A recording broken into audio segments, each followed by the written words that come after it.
What's up? What's up?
What you think about when you're born into a fire?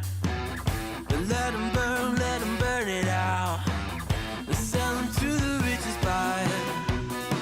They wanna let the world decay.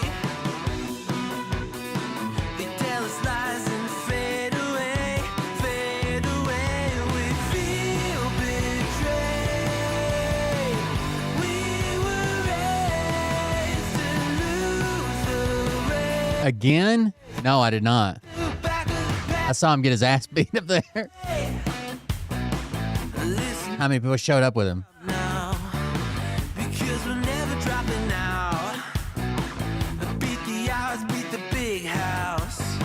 The brains are bigger than the doubt. We've been thinking for ourselves, never let the truth fade away. This is bigger than ourselves. We won't let the world burn away, burn away. We feel betrayed. We were raised to lose the race. Wake up to the back of the pack, kill it anyway to play. Oh, shit. I might be a little bit late. Hold on just a second. World's mistakes. Wake up to the back of the pack, kill it anyway.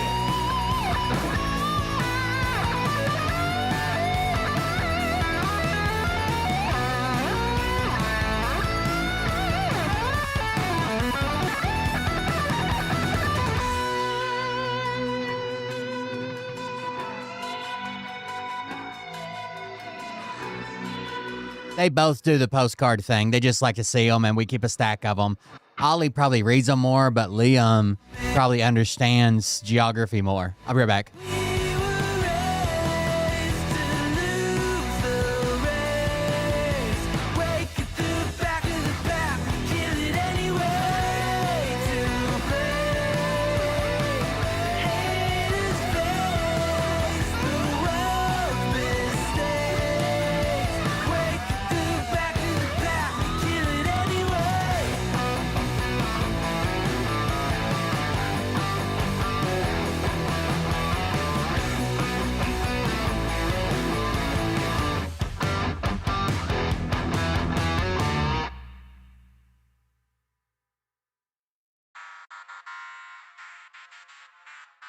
But I can tell you this about if this douchebag happens to see this particular show, you don't have the forking balls to call out the people on this planet by name and tell them exactly who they are and tell them the rest of the world who they are. You don't have the forking balls. You don't have the balls. Okay, Scott. Here we go, I think I started some shit. Listen off, it's about to get lit. Get the place in the best, you know that stage is set. You better buckle up, cause you ain't seen none yet. Here we go, I think I started some shit. Piss 'em off, it's about to get lit. Get the place. Don't you guys just hate it when your meth dealer shows up right when you're starting a show? I mean, it's kind of embarrassing at this point. I'm a lunatic. Well, listen. Let me share this on Facebook. Wit in a sixth sense for the stupid shit. Well, my true belief. It's like he's watching or something from across the street. Praise the Lord, head to the extreme. All these false fucking prophets who profit off of gossip. Worshipping drums, cocking, begging for a throat deposit. Swinging fucking meat hammers like Thor in a thong. He's strapped to the shaft, beating his chest like he's King Kong. Starving for attention, I'ma make your gut burst. I'll be your huckleberry, I can quench that thirst. Baby eating lizard people, alien. What's next? Trumpet. Like, share. Desk, a retard in a vest, climbing Share. towers, cause you told him if he did, he get fucking superpowers. Like. Here we go, I think I started some shit. Piss him off. Let me kill the music. Get the place in the best, you know that stage is set. You better buckle up, cause you ain't seen none yet. Here we go, I think I started. Well, I figured if Bort's not doing a show, I'd do at least his show, right? Or something. How does that work? Hey daddies, it's me, the Linda Binda from TikTok. I wanted to make this video because I wanted to thank you for watching Cold Beer Confessionals with Will Bird. I think that's just incredible. I've watched a few episodes and I'm just like very intrigued. But you know what I'm most intrigued in is Big Daddy's meat stick. I heard that it's very thick, like a good old German sausage. You know, Linda and her coochie loves that.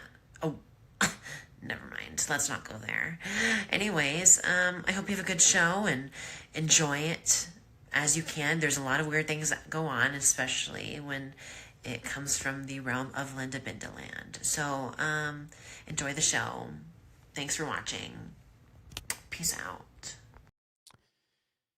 That's Linda Binda. I'm Will Bird. Thank you guys for joining us. Welcome. The show is the Cold Beer Confessional. Thank you guys for hanging out, joining us, popping up. Sorry about the start. It was a little bit late. Had something pop up at the last minute. My landlord showed up. Anyways, what's happening? What's up? Bort. Good friend of the show. Longtime viewer, first-time caller. Bort. Not doing great, okay? He is struggling in more ways than one. He's made multiple posts, okay? One of them was like, well, I guess if you want to know my views, you're just going to have to watch clips. And I think here it is. Yeah.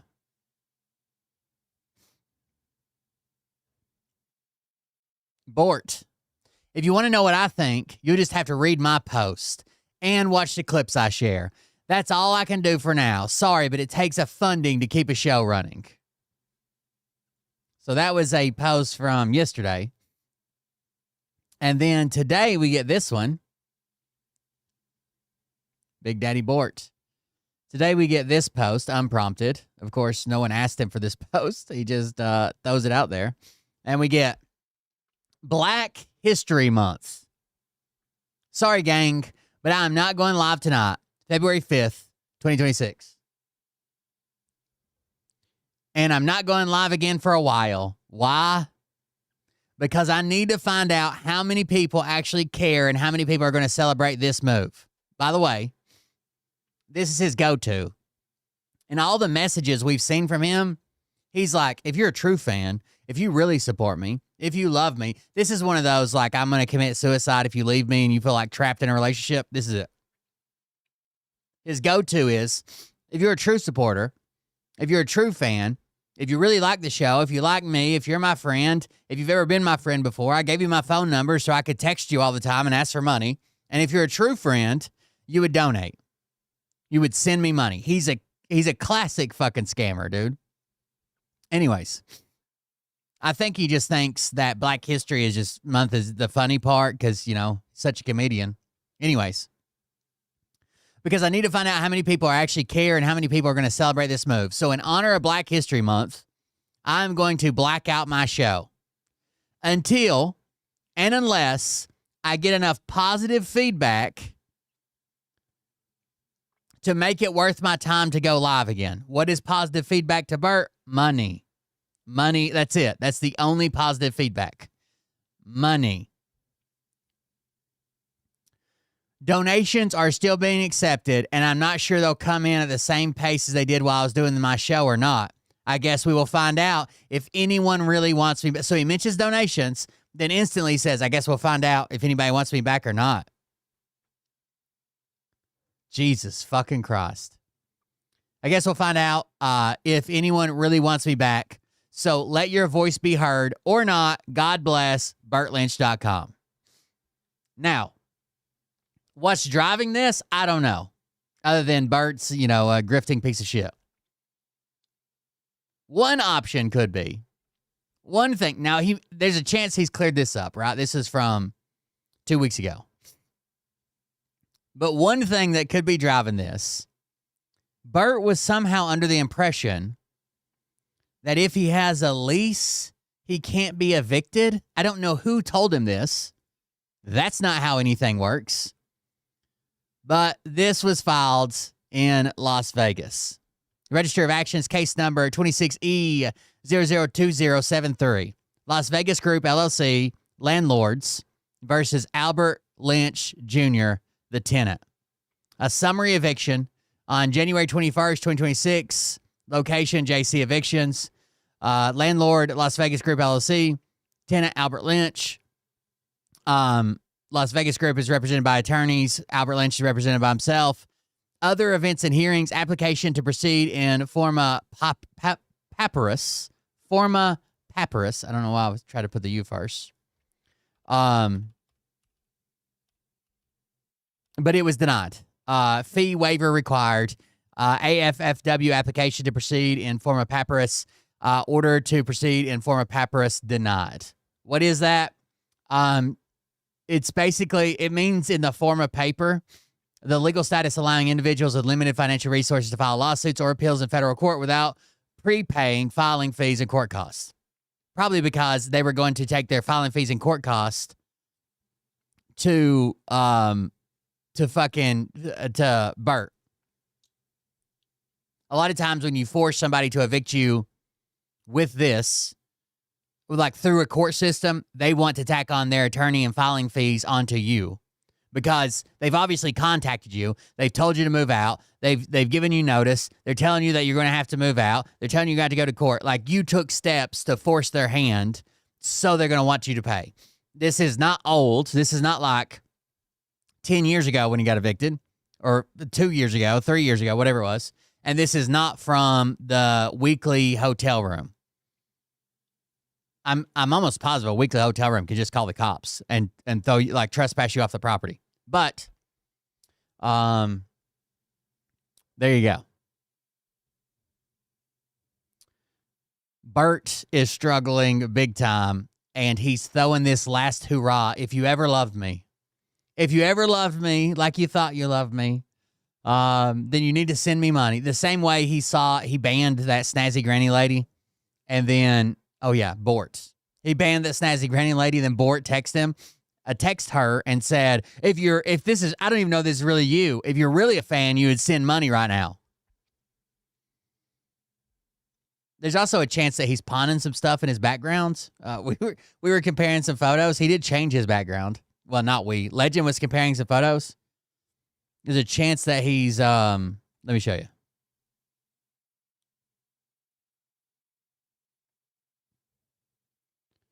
Open a browser and I pull it over here.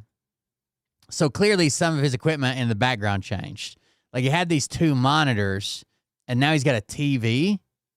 The same thing is on the monitor, but he had these two monitors, desk lamp. Now he's got this TV and a desk lamp. So maybe he pawned the monitors.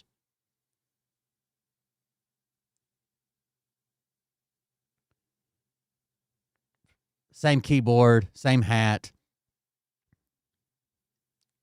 Same tchotchkes. I don't know. Hard to tell. Either way, your boy Bort is struggling, okay? Bort is struggling. I fucking told him so. Like, I don't know who approved him to be a renter. Who approved him to be a renter?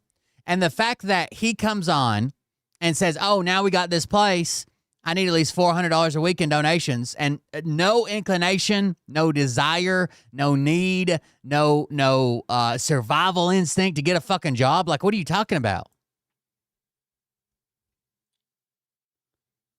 Imagine if I came on here with the following that Burt has on a platform that doesn't pay shit like Rumble and was like, okay, guys, I need $1,100 a week in donations and the show will keep going. Or if not, sorry, get fucked. If you really love me, you would. Like, what are we doing? What are we doing at that point? It doesn't make any fucking sense. Of course he wasn't going to make it. I don't know who ran the background check with his evictions or called the weekly hotel or maybe someone called a favor in for him, but it didn't work. It didn't fucking work. So there you go. And his friends missing on a 10-day cruise or some shit. He was talking about that recently. So who knows, man? He may have already taken the Remington retirement plan. Who can be for sure? You may be talking about a lost cause. All right, back into it. Other things, not Bort. I shouldn't have titled the whole show about him. It was actually really short. But I don't know how a person of faith can vote for a Democrat. And I know we have some here today, and I don't know why they're here. So Trump's remark in the National Prayer Breakfast. Typically, a president comes in and tries to use this for unity about either Christianity. A lot of them just focus on Christianity. Some focus on all the religions, but it's always about unity and reaching across the aisle and coming together and doing their thing, blah, blah, blah, whatever, right? Not Trump. This is Trump's National Prayer Breakfast speech. I don't know how a person of faith can vote for a Democrat. And I know we have some here today, and I don't know why they're here, because they certainly don't give us their vote. They cheat. But let's get on to another subject. They rigged the second. So he literally says, I don't even know why Democrats are here. They don't vote with us. They can't be Christian. They cheat, but let's get on to another subject. They rigged the second election. I had to win it. Needed it for my own ego. Now I really have a big ego, though. Beating these lunatics was incredible, right? What a great feeling. This moron, no matter what it is, we'll get 100% vote. By the way, the next time someone tells you that Trump is Christian, ask them if they're a Christian. Ask them, can you be a Christian without ever asking the Christian God for forgiveness? Because that's a fucking tenet, right? You have to admit you're a sinner, you need Jesus, and ask for his forgiveness. Trump openly, on multiple occasions, has said he's never asked God for forgiveness ever. He just does better. Except for this guy named Thomas Massey. There's something wrong with him. But we worked hard at getting rid of the Johnson Amendment. It's gone as far as you can say anything you want. Now, if you do say Thomas Massey is probably the most still Republican person that hasn't switched over to Trump worship or MAGA or whatever, hardline Republican talking points. He's just standing in the way of Trump shifting the party to what it is now. Something bad about Trump, I will change my mind. I will have your tax-exempt status immediately revoked. They took Tren de Aragua. They beat the crap out of him. We prefer somebody that's a strong, powerful person with extremely good vision that can shoot a rifle very well to a person that's extremely weak, non-muscular, can't shoot a rifle. We have a military where they all look like Tom Cruise, only bigger. Mike Johnson's a very religious person. He'll say to me sometimes at lunch, may we pray? I say, excuse me? We're having lunch. I don't sleep on planes. I don't like sleeping on planes. I like looking out the window watching for missiles and enemies, actually. You're all hot, okay? I don't know how a person of fucking lunatic, right? Who is this guy? The fuck is wrong with him? And the fact that the people that call themselves Republicans can't see that Thomas Massey is the one still standing as a Republican. He hasn't made the switch over to MAGA. He isn't worshiping Trump. He doesn't fall in line. He's literally one of the only ones that is still doing the Republican thing. Still being conservative. That's it. And that's the only one that Trump fucking hates because he can't shift the party as far when everybody's not on board, right? When he has someone standing up saying, no, this is the way I've been for the last 30 fucking years. I'm not changing now. So he has to call him a leftist. When Thomas Massey is a fucking leftist, what are we doing?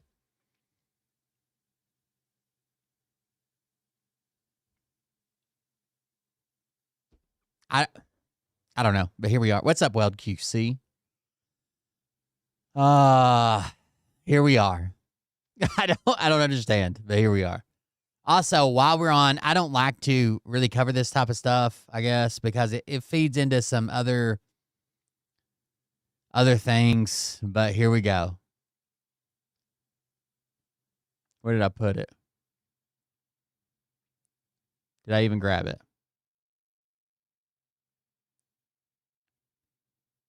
Okay, here it is.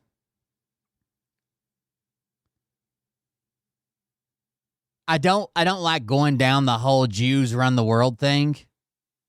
And that leads to a lot of people being like, oh, Jews run the world. Fuck Jews, this, that, the other, right? But I think we have to address in the Epstein files that Epstein was obviously Jewish. Epstein was a Jewish supremacist. Maybe he just said it as a joke. But like if you said these things about like black people or believe the same thing, you were white and believe the same, then people would call you a white supremacist, whether he's saying it in joke. And a lot of people he hung out with were. So these are all excerpts from the Epstein files. A lot of them not good. But here you go. This is going to be the new rumors everybody's fighting against.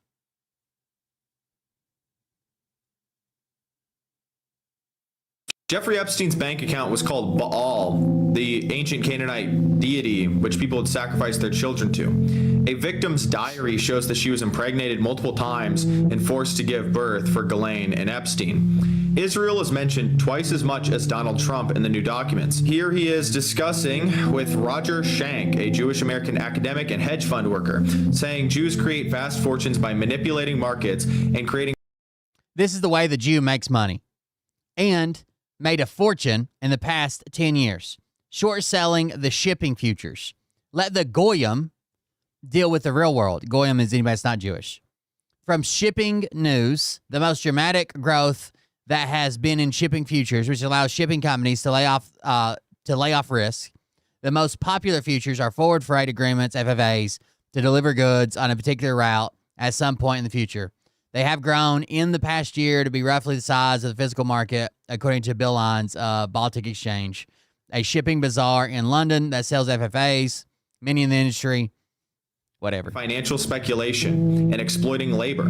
He says, let the Goyim deal in the real world. In a discussion with the Rothschild family, Epstein says if they overthrew the Ukrainian government, there would be great opportunities. The Rothschild family paid Epstein $25 million for certain algorithms. While talking to Peggy Seigel, August 7th of 2010, she asks if an event is going to be 100% Is it going to be 100% Jew, not Jewish. He says no, they'll have Goyim in abundance, but don't worry. No, Goyim in abundance. JP Morgan executives, brilliant wasps. They're just brilliant wasps from JP Morgan. Joshua Finkelstein, BlackRock's Larry Finkelstein's son, is accused of not having any respect for non-Jews, seeing them as not human. This is from his ex-girlfriend, Svetlana. He pressures her to have an abortion. In 2017, from his ex-girlfriend. Your mother said it would be in your blood. You behave just like the Goyim. You do not. Something will be willing to share a meal. Friend Svetlana. He pressures her to have an abortion. In 2017, Epstein has a conversation talking about if you want to hire the best people, you have to hire only Jews. I found criteria to define smart people. The more Jew you are, the smarter you are. You said you're 98% Jew. You're very smart. My ex-boss is 78% Jew. He is super smart. Less smart than you are. I have a close friend, business partner, who is 99.3% Jew. He is crazy smart. We take all Jewish people. Sourcing can be done through relatives. Ask them to do a 23andMe test before hiring. Do an event for everyone who is 98% Jew or higher. Also, all of them are not religious. Do you think it makes sense, right? Like, even as a joke, like if white people were saying this about like 30% of the population commit, you'd be like, hey, that's kind of fucked up, racist, white supremacist kind of, Jews. Only hire those who can prove they are genetically Jewish. Maria Farmer, one of the first victims to come out and name Epstein. I wasn't allowed to go get food. And when I called Gilan and asked why I couldn't eat there, she said, it's a Jewish country club. You're not Jewish. They're not going to serve you. Then you There's a bunch of stuff in this. When I called Ghislaine Maxwell and asked why I couldn't eat at a private exclusive country club, she said it was a Jewish country club. You're not Jewish. They're not going to serve you. This is how this woman spoke to me. Yeah, this is how these people think. Whitney, they honest to God think their DNA is better than everybody else's. I swear to you, it was a theme all the time with them, with Eileen Guggenheim, with Jeffrey Epstein, with Ghislaine. It was a theme. You wouldn't believe the way Jeffrey and Ghislaine spoke about African Americans. It was like it made your skin crawl. Anybody who was not Jewish, you should write about this. But the way they spoke about them, it was really horrifying, and it showed me a great deal about how these people truly believe they are chosen to do something here. I don't know. It's unbelievable to me. I mean, and it was every one of them, the way they spoke. For a long time, I had a hard time with all Jewish people. I'm going to be honest with you. For a long time, I was like, I think it's all the Jews. Like, I don't know, because my sister is like, Maria, it's just the ones you met. It's these people. It's just unfortunate that all the Jewish people I met also happen to be pedophiles that run the world economy, you know? So it gives like a bad taste in your mouth. But David Icke has kind of helped me with that. I kind of understood it better now. But like, that looks hard. You know, they did a number on all of us. We all had a hard time with like a lot because of the abuse, you know? So it's hard to not then go, all these people are like this. It's not true. Not all of them. Just a huge chunk of the elites are like this. honest to God think their DNA is better than everybody else's. Said that their operation was motivated by Jewish supremacy. Jeffrey Epstein's bank. Which is pretty insane that anybody believes that. But you know who's going to run with this, right? And it doesn't help that this is a thing that fucking, we talked about this in the files the other day, that where right-wing conspiracies are born is like 4chan poll board, right? And then Epstein was part of making that board. Properly appreciating what the biggest fucking release in that batch of... I do not think that most people are properly appreciating what the biggest fucking release in that batch of files is.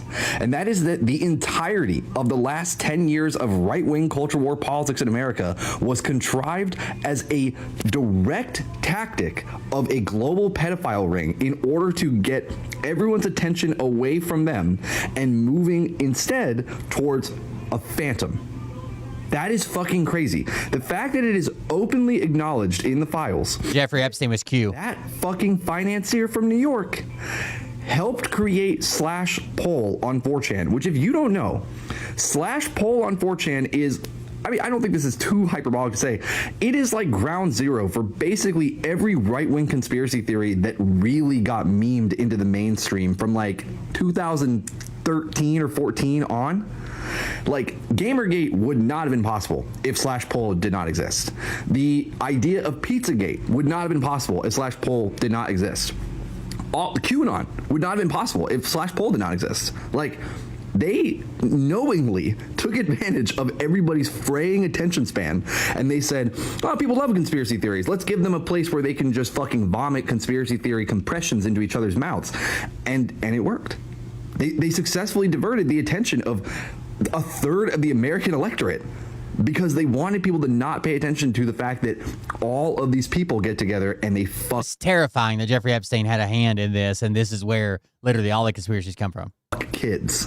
That is crazy. That is crazy. How many people's parents, brothers, uncles, how many people have lost entire family members to right-wing conspiracy theories that are the result of this current moment of overly memed politics? And it all goes back to that fucking New York financier. Like, all of it knowingly made into a wazi, a woozy, a fugazi, a fugazi. All of it fucking made up. I mean, of course we all knew it was made up. Like, I'm not suggesting like, oh, any of this had validity. But more so just knowing that it actually was not the result of like thousands of people all getting together at once, or thousands of people, getting together over time and like condensing it into a unified, conspiracy theory of the world. But more so that literally like the infrastructure was set up as a trap, and people fell right into it. So fucking crazy, dude. I do not think that most people are properly appreciating what the biggest Pretty fucking scary, to be honest with you. That's actually going on. That he had a hand in fucking poll, of all things, poll. Let's do this before we do MAGA regret hour. Sean Ryan is, I don't know if his views are dropping. You know, he did that weird thing where he tried to say that Dan Crenshaw tried to he was being a pussy, right? Dan Crenshaw's like, hey, some guys I know that are on the SEAL teams told me that you had some misinformation about me. I'd love to clear it up. But he's like, it's a death threat. It's a death threat. Now this is immediate release. I'm being threatened for protecting children. Whatever the fuck this means. I need to talk to you about something serious. Last week, I received a demand letter from lawyers representing Kanakuk Ministries, a Christian summer camp in Missouri. They're threatening to sue me for defamation because of something I said on my podcast with Congressman Ro Khanna. Here's what I said. I brought Elizabeth Phillips on my show, and she talked about how Kanakuk employees have been molesting thousands of kids for years and putting them under NDAs after settlements so they can never come out and talk about their sexual abuse and trauma. It seems like if someone was going to make a claim so big, maybe you would at least get some evidence of some sort before whatever. Kanakuk's lawyers, I know people who used to go to Camp Kanakuk. Was it bad? Are demanding I take down that portion of the interview, issue a public apology. I've seen stories on it. There was one called Kanakuk, a Camp of Horrors or some shit like that. And stop talking about this. They gave me 10 days. That deadline has passed. Here's my response. Apparently it's for like wealthy kids. I didn't know that. I figured it was just like but like the wealthy elite in like Dallas all send their kids there for summer. I didn't know that. I figured it was like a fucking camp like we have around here where you go there and, you know, give a Boy Scout master a hand job and that's like your initiation or whatever.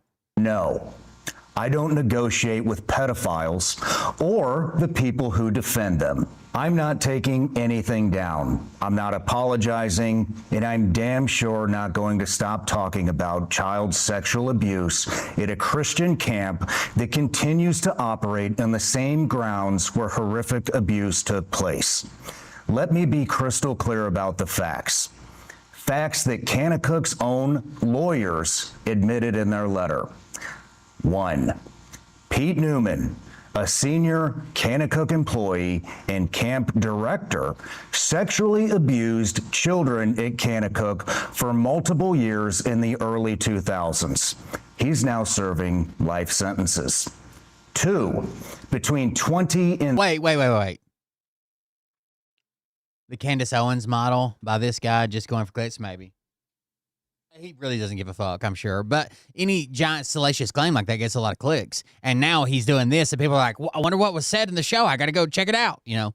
Anyways. Who was the guy? So back in like the 80s,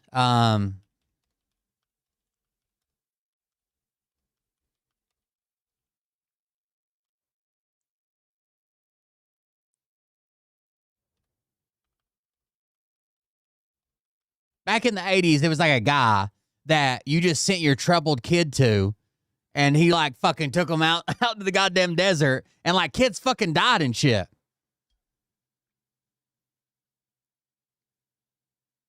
Who was that guy?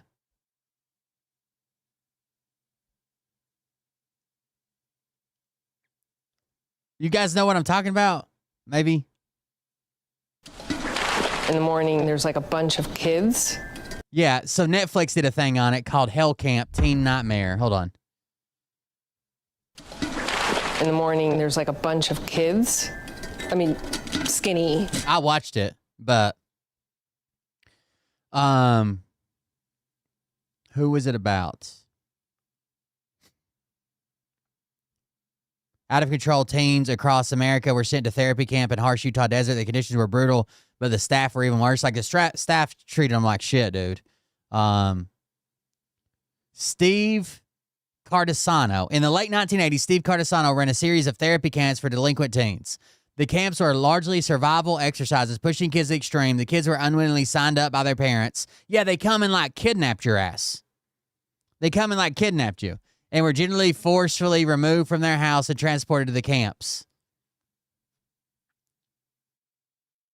I would never forgive my parents, dude. I don't care if I was a delinquent teen. You're going to have me kidnapped? What the fuck? 30 civil lawsuits were filed against Kanakuk. 3. Multiple confidential settlement agreements were executed with victims. NDAs that prevented these kids from speaking publicly about what happened to them. Kanakuk can't prove the number is less than thousands, and given their own admission of a cover-up, the true number is unknowable. But here's what really pisses me the fuck off. Kanakuk is still operating a camp at the very location where countless children suffered horrific abuse. They're still running programs. They're still bringing kids to the exact same place. And now they want to silence me for talking about it. This isn't about protecting their... Yeah, I'm just not a fan of how he lets anybody say anything and never verifies any. I guess that's his gimmick, though, right? Come on, say whatever you want, your side. Reputation. This is about protecting children, and I will not be silenced. My attorney... I didn't like the way he called out. I'm not a Dan Crenshaw fan, but Dan Crenshaw wasn't making a threat against you, bro. He was like, hey, we both have friends in the SEAL teams. I talked to some of them. They said, you don't like me? You think like I scam people or something? I'd like to clear that up. Has sent Kanakuk's lawyers a response. We've made it clear. If they want to sue me, bring it on. We welcome discovery. We welcome depositions of Kanakuk leadership about what they knew, when they knew it, and what they did or didn't do. I mean, hell, maybe he's doing something right. He does better than I do, a lot better. To protect children. We welcome full disclosure of every abuse allegation, every settlement, every internal investigation, and every financial record showing whether Kanakuk actually suffered any harm from my statement or whether this is just an attempt to intimidate people into silence. Under Tennessee law, Kanakuk will have to prove I'm lying. They'll have to prove actual malice, that I knew my statements were false, or that I had serious doubts about its truth. They can't do that because I relied on Elizabeth Phillips, whose brother was a victim. I relied on public court records, relied on widespread media coverage of Pete Newman's prosecution, and most importantly, they admit the core of what I said is true. Kanakuk employees sexually abused children. Victims were silenced by confidentiality agreements. That's not defamation, that's the truth. I want to say something directly to survivors. I see you, I believe you, and I will not stop fighting for you. Sexual abuse at youth camps, especially Christian camps that are supposed to be safe places, is a matter of urgent public concern. He was so Sean Ryan was a big drug trafficker at one point. I think he's now embracing that story, but for a long time, it was kind of insider knowledge. Parents have a right to know. Had to know ball. Kids have a right to be protected, and survivors have a right to speak. Kanakuk's attempt to use legal threats to silence reporting on child sexual abuse in itself is newsworthy, and I'm going to keep reporting on it. To Kanakuk, you want to talk about callous and malicious disregard for the truth? Let's talk about operating a camp where a predator had access to thousands of children for years. Let's talk about confidentiality agreements that silenced traumatized kids. Let's talk about continuing to operate on a crime scene. You're not the victim here.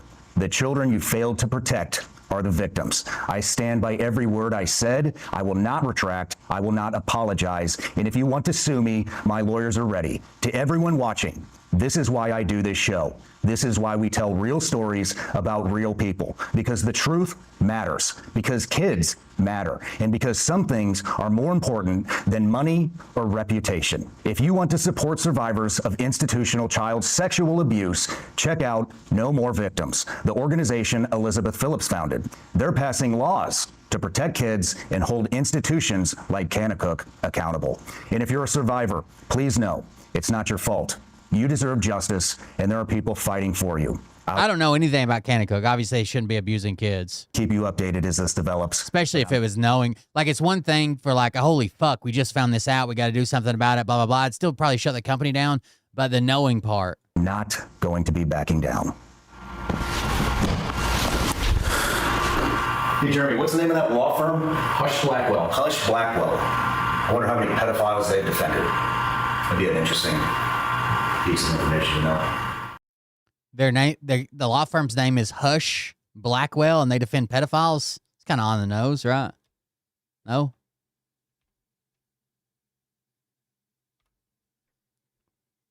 This guy. This is the guy I was talking about earlier. Let's see if we can grab a clip of it. The inventor of those troubled teen wilderness camps where they killed kids. Holy fuck.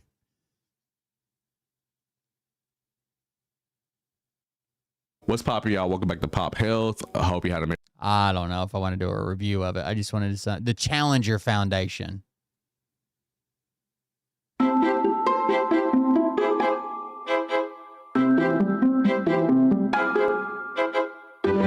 Referred to as youth in conflict, these young people often make mistakes because of immaturity, poor judgment, low self-esteem, and failure to take responsibility for their own actions. They had them hiking like across the fucking desert, building their own this. They wouldn't give them water. Like it was fucking crazy.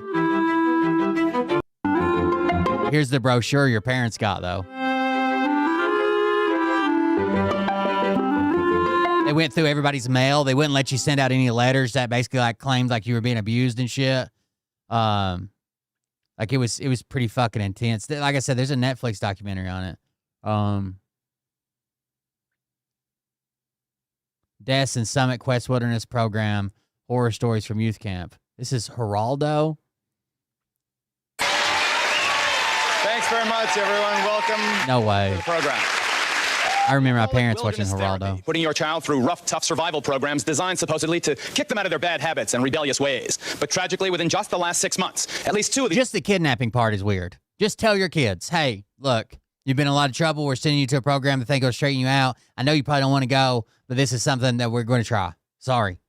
But like showing up and taking your kids by force and your parents are just standing there like nodding along, yeah, get them.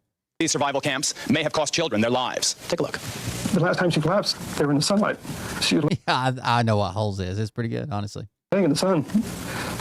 And what's crazy is like he charged so much for this. It was only like the super wealthy parents that could even afford it.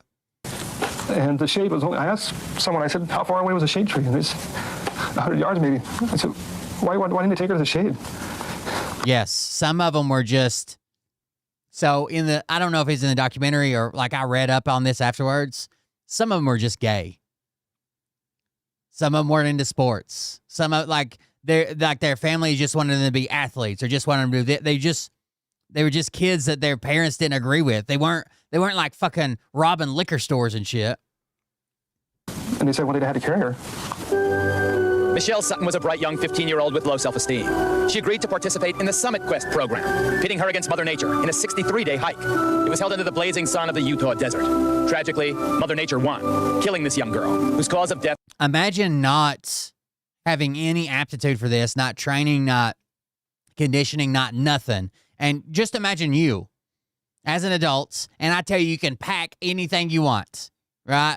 But you are going to go out with a group of 10 other people that have no experience whatsoever and survive 63 days in the desert. You can take anything you want. You won't be kidnapped. You can show up when you want. You can plan your route. No, they didn't get to do any of that. Death was determined to be dehydration. Her death is formally still under investigation. It has been reported, though, that Miss Sutton lost consciousness after days of hiking in 100-degree temperatures, drinking minimal water, and eating just small amounts of food. I mean, I don't quite understand how depriving someone of a life-sustaining thing like water could teach them self-esteem. That just doesn't make sense. Michelle, like the other kids in this desert hike, kept a journal in which she was supposed to record her feelings. In the beginning, Michelle wrote, I have been hiking every day since I got here. I haven't eaten a single thing for... I think I could probably, like, between what I've learned in the Army and like, the life I lived, I could probably survive most places for, like, in 2 months. I wouldn't take my kids with me, trusting that I could keep them safe in this environment. Like, if I had to go, I'd be like, okay, I'm going alone. I damn sure wouldn't send my kids alone. 3 days straight. For the last 2 days, I've thrown up all the water that I drank. I have never wanted anything as bad as my wish to come home now. And just prior to her collapse in the desert, Michelle concluded by writing, I felt sick the whole time and threw up each day. My stomach gets really jittery, and I feel like I'm going to collapse. Tomorrow, we're hiking about 15 miles, and I'm feeling pretty positive about it so far. Owner of the Summit Quest program, Gail Palmer. The complaints that Michelle registered were really quite minimal. They were not something that alarmed anybody unduly. The Utah desert is the barren backyard to many other survival programs. A lot of this information came from, like, their journals and letters they wrote that were never sent. And I get that these kids had a sense of accomplishment, but it was almost like they were coached in what to tell their parents after they completed. and no one really looked into it until kids started fucking dying. Including the increasingly controversial Challenger Foundation. Here, kids are whisked away from their parents and escorted into Salt Lake City. Later that same day, they are quickly hurtled into the desert. That's what I want to look up. The Challenger Foundation. Let's see if we can find. I think that was the name of the Steve guy. The reason the camp was shut down in the 90s. This is wild. I would never send my kids to this. And left passed out in the sun. The Challenger Foundation. I had to do that. Hell camp for teens before. I had to do that in some military training where you have to, you have like, fuck, what do we have? We had 2 wheels. And like, I want to say 6 or 7 jerry cans, 2-man teams, and had to get the jerry cans like so many fucking miles away. Where did I do that at? Shut down. I don't remember. We had to build a cart, ways basically. For parents to go about teaching, incentivizing, and disciplining kids. But what if a kid is chronically misbehaving in a dangerous, self-interest, illegal kind of way and causing serious hardships for family, teachers, etc.? We're talking way beyond angsty adolescent foolishness. One thing's for sure, most parents would not opt for middle-of-the-night kidnappings, heat-stroke-inducing desert hikes, and corporal punishment. But at the 1988 established Challenger Foundation in the desert of Utah, such things were commonplace. In fact, they were preferable. As sites like the Daily Mail and the U.S. Sun outline, the Challenger Foundation. There's the guy. See how he's dressed like he's the fucking spirit of the wind or whatever? Was an intensive, brutal residential rehab program for rebellious, wayward teens and intended to, quote, wear kids down until they're good again. Founder and former military operative Steve Cardasano, a.k.a. the godfather of wilderness therapy treatment, charged parents $15,900 for 60.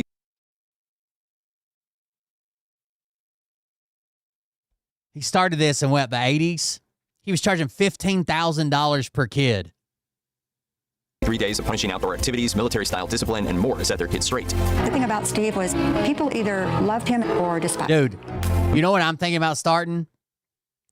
Have you guys seen these fucking cuck dudes that like get an advertisement on Facebook and they join this weird paramilitary man camp where someone just yells at them and makes them do push-ups and run it? I'll do that all goddamn day, dude. All goddamn day.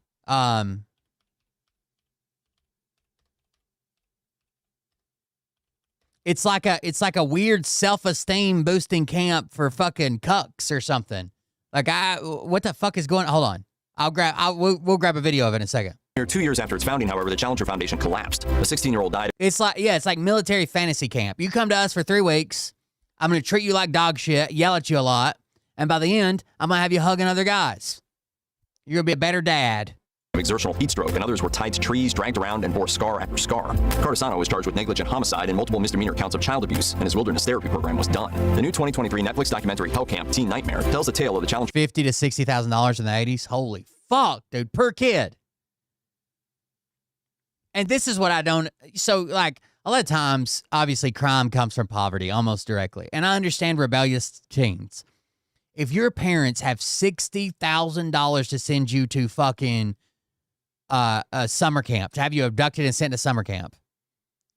Think of the lifestyle you would live with those parents. What crimes are you committing? I know this guy said, "Oh, imagine when normal discipline isn't enough." From the Netflix documentary, these kids didn't do half the shit I did. Foundation, complete with testimonials from survivors. One person in the doc says, I think he was ahead of his time. He had this great idea. It's called the Challenger Foundation. The ethos of the program could be boiled down to aphorisms like, I want to say that after the Utah stuff, he continued operating, and there was some stuff that he did in Hawaii, like jungle stuff in Hawaii, and there was some rape allegations that come out of that. And that's what ultimately got him shut down, I want to say, but I'd have to look it up. This is just what I remember from the Netflix documentary.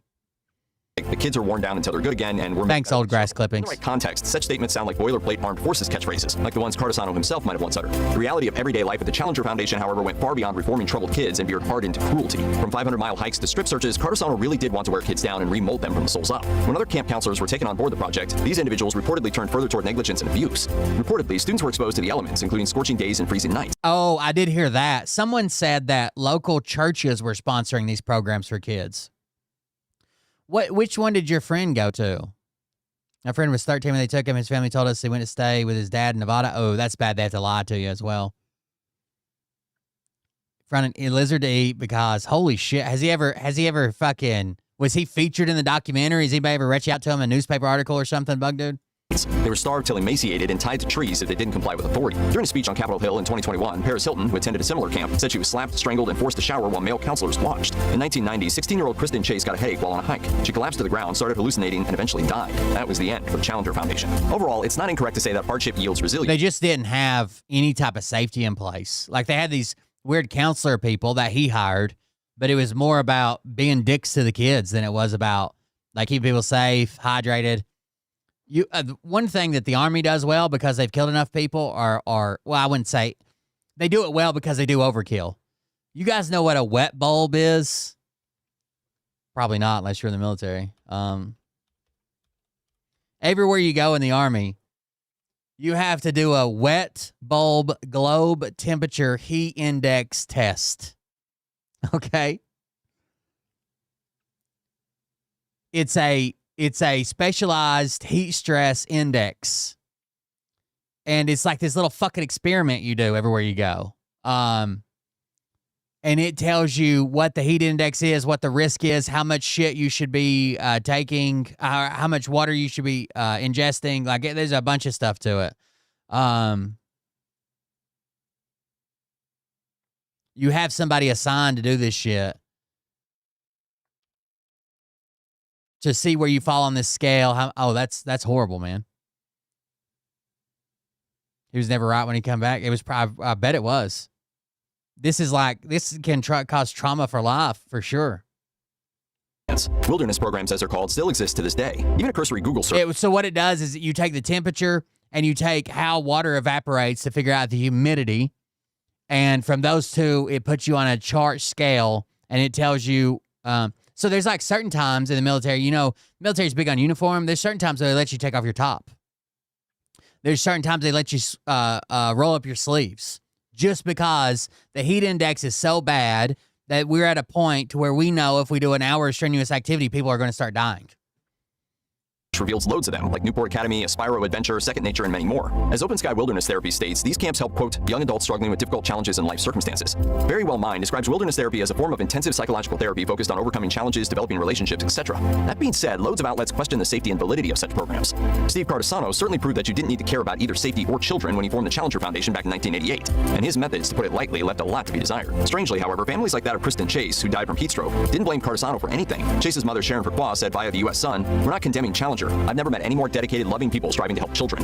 Hell, I heard beer was good for kidney stones. Cardisano was charged with negligent homicide for Chase's death and 9 other misdemeanor counts of child abuse. He was found not guilty, but not before the Challenger Foundation went broke. Cardisano went on to found similar programs, Healthcare America and Pacific Coast Academy, both of which were shut down following evidence of abuse. Cardisano died. I think the Pacific Coast Academy is the one that had like rape or molestation. Maybe I shouldn't say rape. Heart attack in 2019.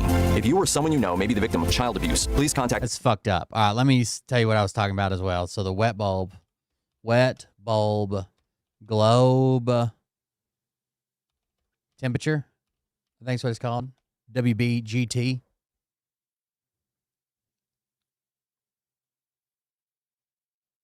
I want to see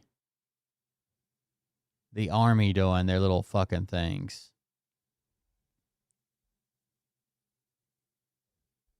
It was like a table we had to bring with us and all kinds of shit. It was stupid.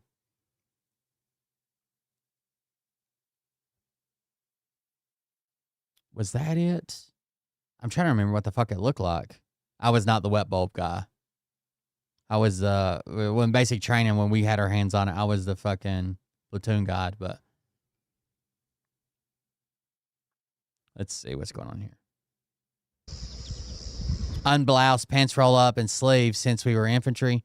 Heat Cat 4 every day. Yeah, I bet you. Bending was bad. Dakota, Camp Rapid City. Oh, I forgot about unblousing your boots, too. Yeah, I forgot about that. I had a nostalgic moment.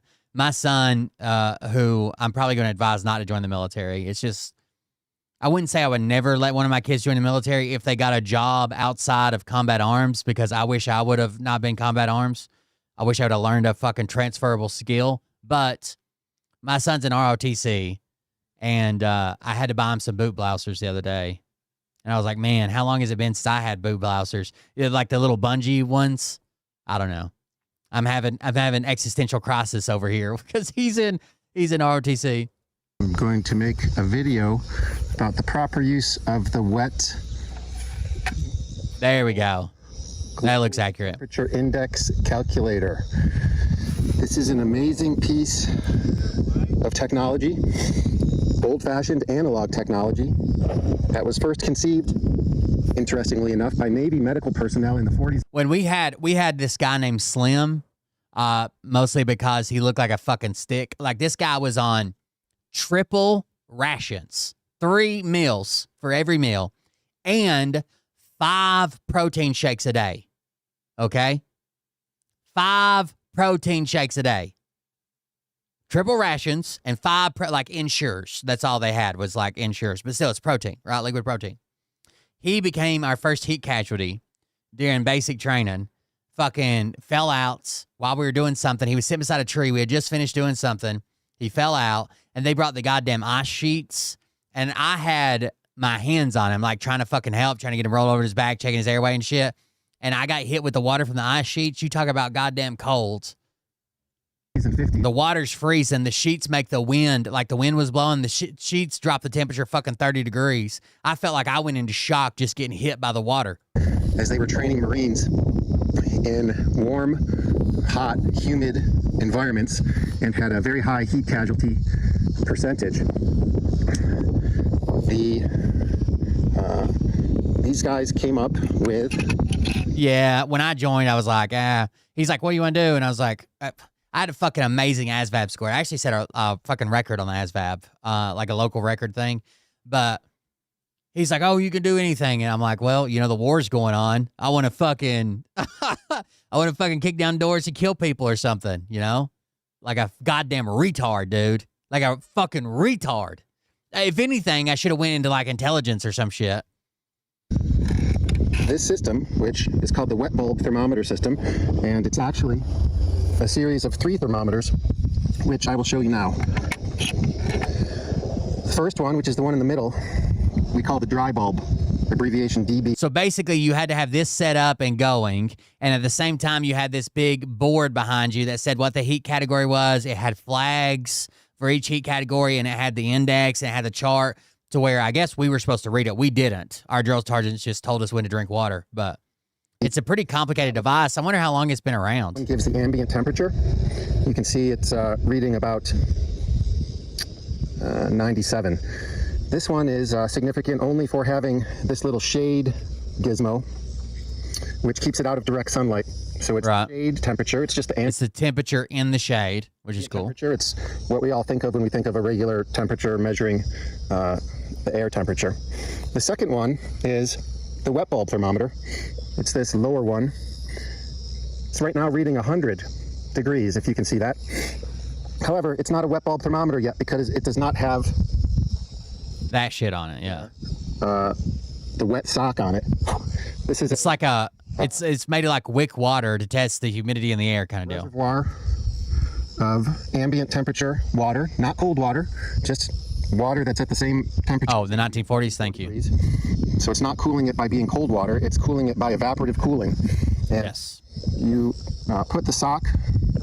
So you don't know when the humidity's so high, so you cool yourself by your sweat evaporating, right? And when the humidity's so high, the water's already saturated in the air, you don't evaporate. You just sit there. It's like fucking jungle rot and shit. It's fucking horrible.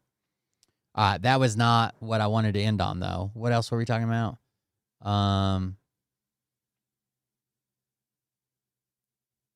Yeah, these camps. Oh, the military man camps. The $18,000. Check this out. People are paying like $20K to do this.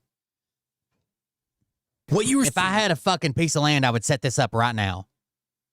I would set this up right now, and I would fucking scrub myself off the internet, and I would become this. You got to get up every morning at fucking 3 a.m. You got to make your bed with your wife still in it. You hit the Peloton for 16 hours straight. Like, I would be one of those guys. And then I would start charging people so I could fucking mistreat them. Is real footage of an alpha male boot camp where men paid to get an experience that will essentially turn them into alpha males. They paid for this. Dude, I get it. I went through boot camp and I thought it'd be like a test. I went through OSA at fucking Fort Knox, And I was like, oh, this is going to test. I can do it. You know, I was an athlete at the time, no problem. And, you know, I felt a sense of accomplishment when I finished, but I didn't pay nobody to do it to me. Get this. They each paid $18,000 to attend this 3-day course. It's called the Modern Day Night Project, a weekend modeled after the Navy SEAL Hell Week. It's designed for men with I could have joined Special Forces if I didn't tweak my knee complex. Most of these guys are just ranking up in Call of Duty with a bag to These are the, I almost joined the military guys. You know, every time I run into somebody, and like, I don't often tell people I was in the military, but if someone figures it out, or we're at this, we're doing that, or says something about somebody I went to high school with that remembers me like shipping out and shit, and they're like, you know, I was this close, man. I was this close. Or one of my favorites ones is like, I was going to join the military, but I would never let a drill sergeant talk to. I figured, you know, I'm going to punch him in the face. I'm going to punch him in the face, and then that'll be the end of my career. So I didn't go. Yeah, okay. Yeah, you were. You were this close to joining, and then when you got there, you would have been this close to punch him in the face. And yeah, it would have been so bad. and Mountain Dew in hand. I'm a man of a warrior. So what do you get for $18,000? I'm a man and a warrior. I'm a man and a warrior. That includes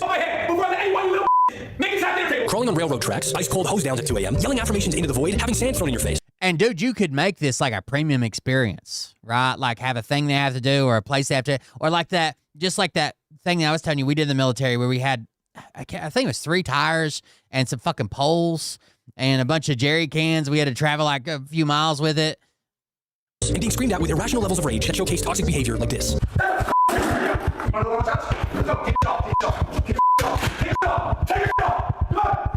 All while being under the supervision of ex-military instructors with nicknames like Gunny and the Sledgehammer. Let's be honest, this course wasn't made for Navy SEALs. If you want something like this, you might as well enlist. You might as well get paid for it instead of paying $18,000. It was made for dudes in their 30s who almost joined the Marines, but instead joined a sales funnel coaching group and bought creatine on Klarna. He targets lost, insecure men. Dude, one thing I looked forward to was like no more fucking daily PT. Now that I'm old and it's just so much harder, I am losing weight. I've like been trying to lose weight. I blew up like a fucking balloon, but I'm losing weight now, getting back to where I need to be. I just wish that if I would have kept up one fucking routine, it would have been, I would have done PT the same way because I was in such good shape, right? Like a fucking PT stud. It didn't bother me at all. I just didn't like the fact that someone was making me do it. Like I didn't mind the running. I didn't mind the PT. I didn't mind any of it. I just didn't like the fact that someone was making me do it. So I was thinking, I'm going to grow up my beard and nobody's ever going to make me exercise again, right? I just wish I would have kept it up. It's so fucking stupid. I should have just stayed on one of those routines. For purpose, brotherhood, and maybe just somebody to believe in them. But here's where it goes from cringe to dangerous. You paid to be here. This is for fun. This is for growth. It's not gonna kill you. Well, actually, in 2020, a man died during the program. His family sued, claiming the MDK project failed to provide medical help when he collapsed. The lawsuit was settled quietly, and shortly after, the course was shut down. The Modern Day Night project is now on pause, but the footage lives on. I even found a post from somebody that did the program. Within the first 12 hours, he was actually jousting other men. I'm not even making this up. Look, masculinity doesn't need to cost $18,000. You don't need to cry in the dirt or get yelled at from a guy named Gunny to feel like a man. This wasn't training. This was a monetized belief of what masculinity is. It was paying with a price tag. So the next time somebody offers to fix your confidence for $18,000, maybe try therapy first, or even a hug. I would love to know, would you pay for a course like this? What is your take on modern masculinity? I'll be checking out the comments. If you guys enjoyed this video, please be sure to like and follow. It just depends. An hour, a couple hours, hour and a half. It just depends on what they're doing, who's in charge, who set it up that day. It's usually like first thing in the morning, you go to PT, then you get kicked back to go to get breakfast or take a shower or whatever, then you show up for work. But like I should have just stayed in that routine. Right? Even if I wouldn't have done like the fucking road marches and ruck marches and fucking weird PT and calisthenics, even if I just got on a trampoline a treadmill. I don't know where trampoline come out. A treadmill every morning. You know what I mean? Like, just to stay in shape. I was in such good shape. Thank you so much for watching. I'll catch you later. I look like a meth head, dude. My cheeks were sunken in and my nose lost weight, dude. And I was in good shape before I went to boot camp, right? I was an athlete. I was a college level athlete. I just went to jail instead of going to college. But my nose lost weight. I didn't even know that was a fucking thing, dude. My nose got sharp. That's fine. $1,000. You don't need to cry in the dirt or get yelled at from a guy named Gunny to feel like a man. This wasn't training. This was a monetized belief of what masculinity is. It was paying with a price tag. So the next time somebody offers to fix your confidence for $18,000, maybe try therapy first, or even let's watch their commercials. What's it called? The Warrior Program or something? But get this. They each paid $18,000 to attend this 3-day course. It's called the Modern Day Night Project, a weekend modeled after the Navy SEAL Hell Week. It's designed for men with I could have joined Special Forces if I didn't tweak my knee complex. Most of these guys are just ranking up in Call of Duty with a bag of Doritos and Mountain Dew in hand. I'm a man of a warrior. So what do you get for $18,000? You get a 75-hour breakthrough. Yeah, I wasn't a great runner. I hardly ever maxed out the run. Or, you know, I never failed the run, but I didn't max out the run. But I could go extended on push-ups and sit-ups, but it didn't matter because I never maxed out the run. I'm not a fucking distance runner. Experience that includes. Sorry, I missed the name of it again. Crawling on is ranking up in Call of Duty with a bag of Doritos and Mountain Dew in hand. I'm a man of a warrior. So what do you get for $18,000? You get a 75-hour breakthrough experience that includes crawling on railroad tracks, ice-cold hose downs at 2 a.m., yelling affirmations into the void, having sand thrown in your face, and being screamed at with irrational levels of rage that showcase toxic... Jesus Christ, dude, this is insane.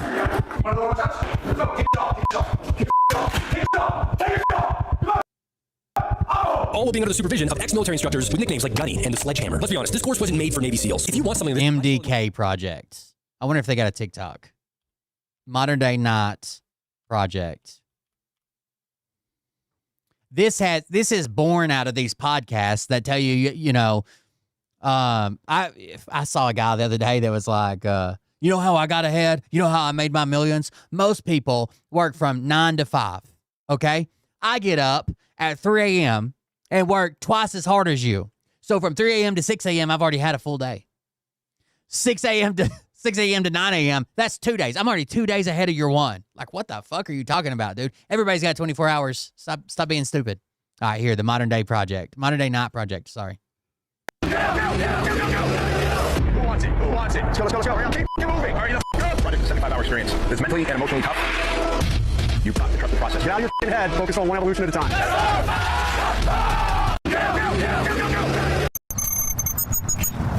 Keep going, brother. Listen, there's two ways you can do this.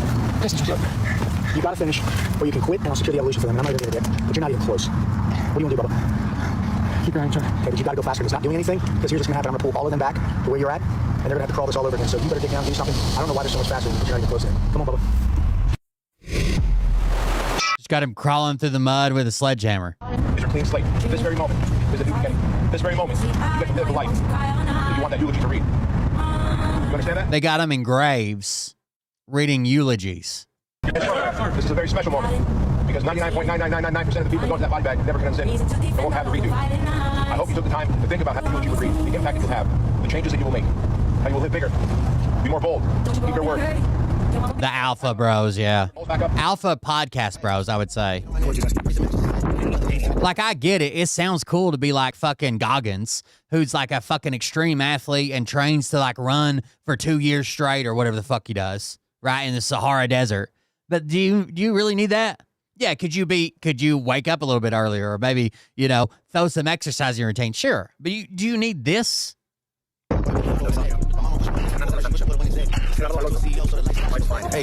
Matthew Evelyn, Brandon Barrera, David Goldfarb, Andre Shepard, Edgar Ramirez, Joshua Denny, Alar Sayari, Justin Conley, Jared Bouchon, Josh Graves, Chad Lonick, Omar Lopez, Thomas Lemire. Because there's nice guys and there's good men. Like, nice guys are passive. Here it is, Podcast Bros. Emotional, no core values, backstabbing, not great husbands, not protectors and providers. And then good men are savage servants, confident, capable men who will stand in the gap and be ferocious, but who will come home to their kids, lay down and let their kids crawl all over them and love them up.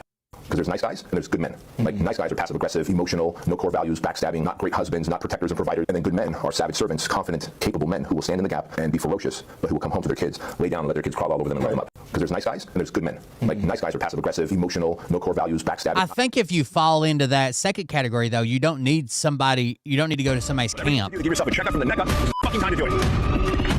You're gonna quit, you're fucking chance. Come on, guys, work is the key. We got too many veterans is the problem, I think. Fuck out. We are not stopping fucking evolution because you're uncomfortable. Whatever you need to do to get... Shut up! One more fucking word, you're gone. I'm not fucking around. Shut up, stop rolling your fucking eyes, stop asking for fucking electrolytes, and be a fucking man. I don't give a fuck what you do when you're home. You are not impressing me here with your little fucking machines and shit. You're good because you have all these fucking comforts. Shut the fuck up and be a team player, and go fucking join your team. You say another fucking word, you're gone. Shut up! One more fucking word, you're gone.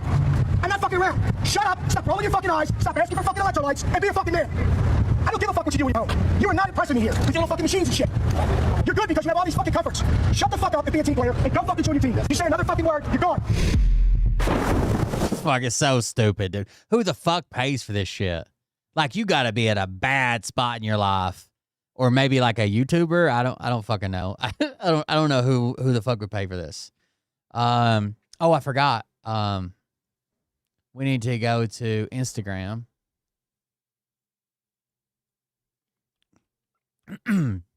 I heard Ryan's made some discoveries.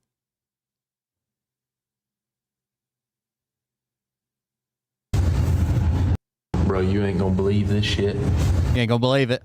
From Jeffrey. Do you have any connections at Vanderbilt in Nashville? I need to get a nurse hired. To somebody, MD, medical doctor.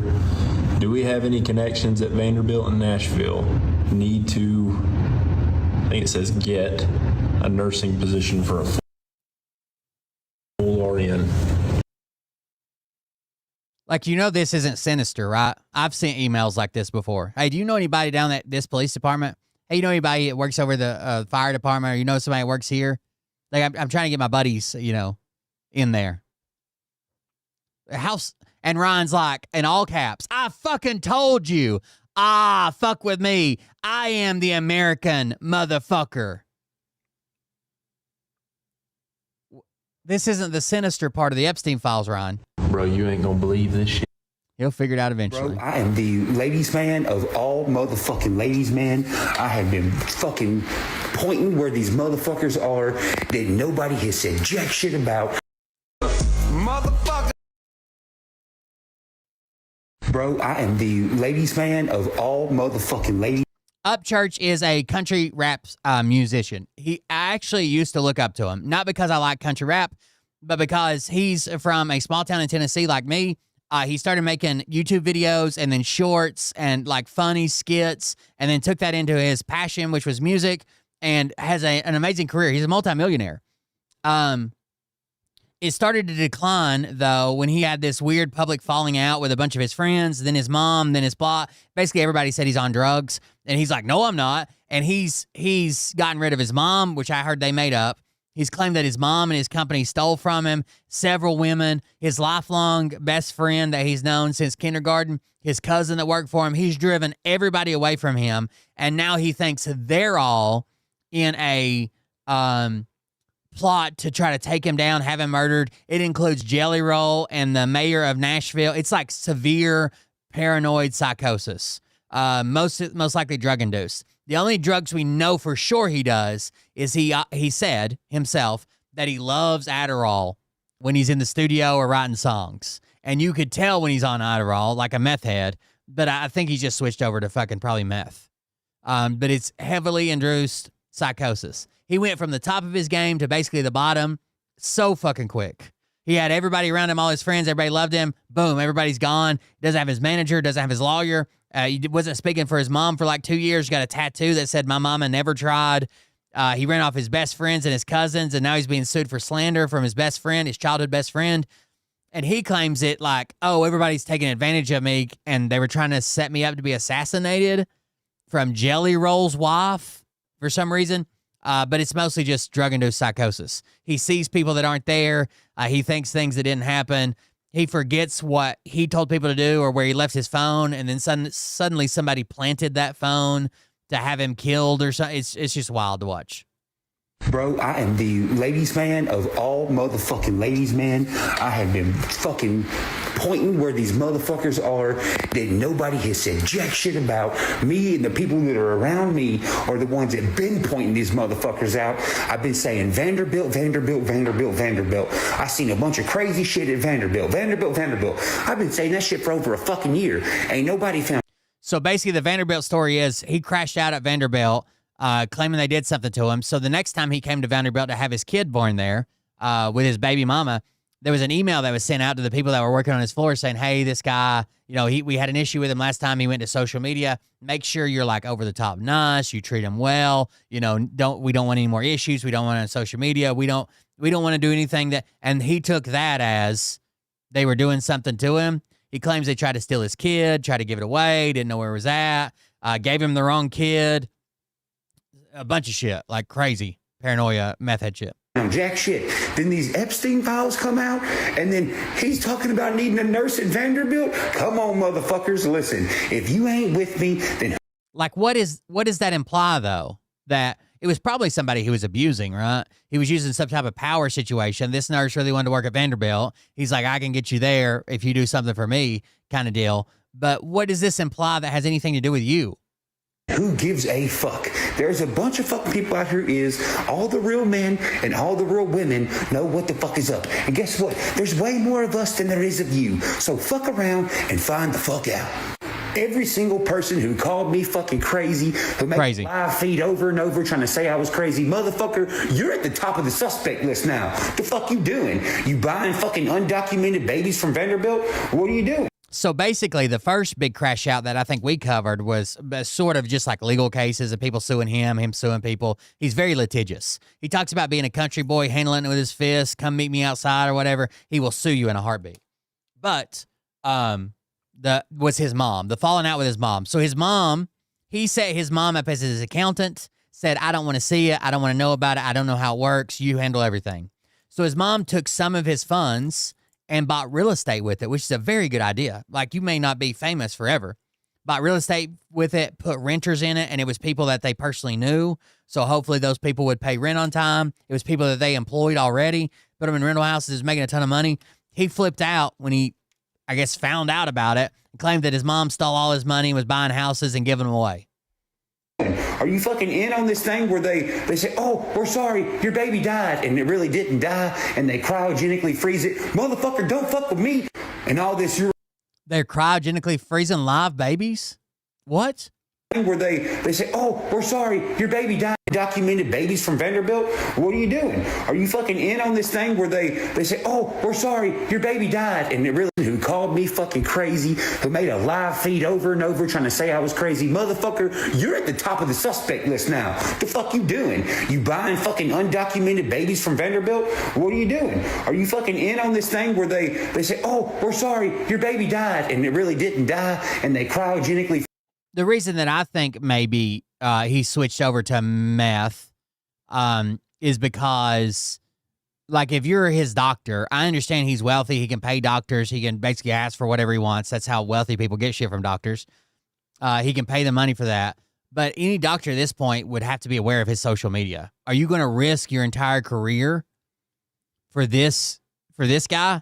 You know what I mean? Like, are you going to give him fucking 600 Adderall a month? Like, oh, we're sorry, your baby died, and it really didn't die, and they cryogenically freeze it. Motherfucker, don't fuck with me. And all this, you're on drugs, I don't want to fuck. Wouldn't freezing the baby kill it? Here, bitch, I took a fucking blood test the other day, and I'm not on fucking drugs. You can run and tell that. What are you gonna say? Oh, the government's gonna get you? Shut the fuck up. Ain't nobody fucking worried about no bad half of the government. They can all suck my fucking dick, to be frank, because let me tell you what, there is big fucking organizations out here. He also, new update, Ryan Upchurch thinks that he's against the local mayor and the guy that's like in charge of Vanderbilt or whatever and his wife, but he thinks that Trump specifically watched his videos and sent ICE agents, because they're the good guys, to Nashville to help Ryan with his situation and clean up the music industry that's trying to have him murdered. They know what the fuck's going on. They're watching me and what I'm saying, and they're watching who the fuck my enemies are. Listen. Big fucking organizations out here that know for the government. They can all suck my fucking dick, to be frank, because let me tell you what. The good side of the government is watching him and documenting him. There's big fucking organizations out here that know what the fuck's going on. They're watching me and what I'm saying, and they're watching who the fuck my enemies are. So once again, fuck around and find the fuck out. Yeah, his pupils are gigantic in this video. He released some new music. He's basically been calling out his distribution company because 2 years ago, he doesn't know if he got paid his $250,000 or not, which is wild to think about, but whatever. New music he's released. Let's check his story. I think see what you don't Gotcha Man did something. I'm the boss, motherfucker. You don't try to fuck somebody who don't do no dicking around. You understand? Dingledorf, I got a message for you. This paper, I really want to understand how the fuck you got the house that you're in under Blue Moon Entertainment. It really don't make no senses. You understand? It don't make none. He gave this house to Deerdorf, his best friend, who worked for him for years. That was his only job. He just worked for Ryan while Ryan was famous and wealthy. Did side projects, helped him with basically anything. He gave him this house. If this motherfucker goes back and tries to take that house away from his married friend with kids, like, get the fuck out of here. And I really want to know where this notarized piece of paper is where this house got transferred into your fucking name. And as it's getting notarized, I would really like to see this fucking picture, this video of where I was anywhere near you while this was going on. Because otherwise, you need to get the fuck out of my house. And I'm kicking you out very soon. Yeah. Everybody knows. It was huge. It was on YouTube. They talked about it. It was on all social media that he finally was able to buy his friend a house or give it to him, right? And it was this huge deal, and he was thankful, and he always talked about Ryan, Ryan helped me get this. He never tried to play like, I bought this house. The Ryan gave it to him. And now he's like, well, if you don't have paperwork, I didn't give it to you. Also, Sonny. And I bet you Deerdorf has been living there for, goddamn, probably getting close to like 8-10 years now. Finley, what the fuck's up with B-Loose's cell phone number being attached to my payment method stuff? You didn't mention that, did you little fucking twerp? Well, he was your manager until he left because of the drug stuff. Why is his baby mama in the back? You go ahead and do your thing, honey. I'm up here doing business. You see what you're doing? You want to try mine? You go ahead and do your thing, honey. I'm up here doing business. Yeah, I'll try. What is it? Banana nut latte. Oh, shit. It's good. Now I gotta go back to my other character. Hey, Deerdorf. My favorite nut is banana. You better start looking for somewhere to live, you little motherfucker. Y'all done fucked up. You done fucked up. Oh, Sonny. Sonny is his music distributor that gets his royalty payments. Now, he's asking about B-Loose. Why is B-Loose phones? Well, up until like 3 months ago, something, right? That was his manager. That would never leave. He chose his manager over his mom when they had the falling out.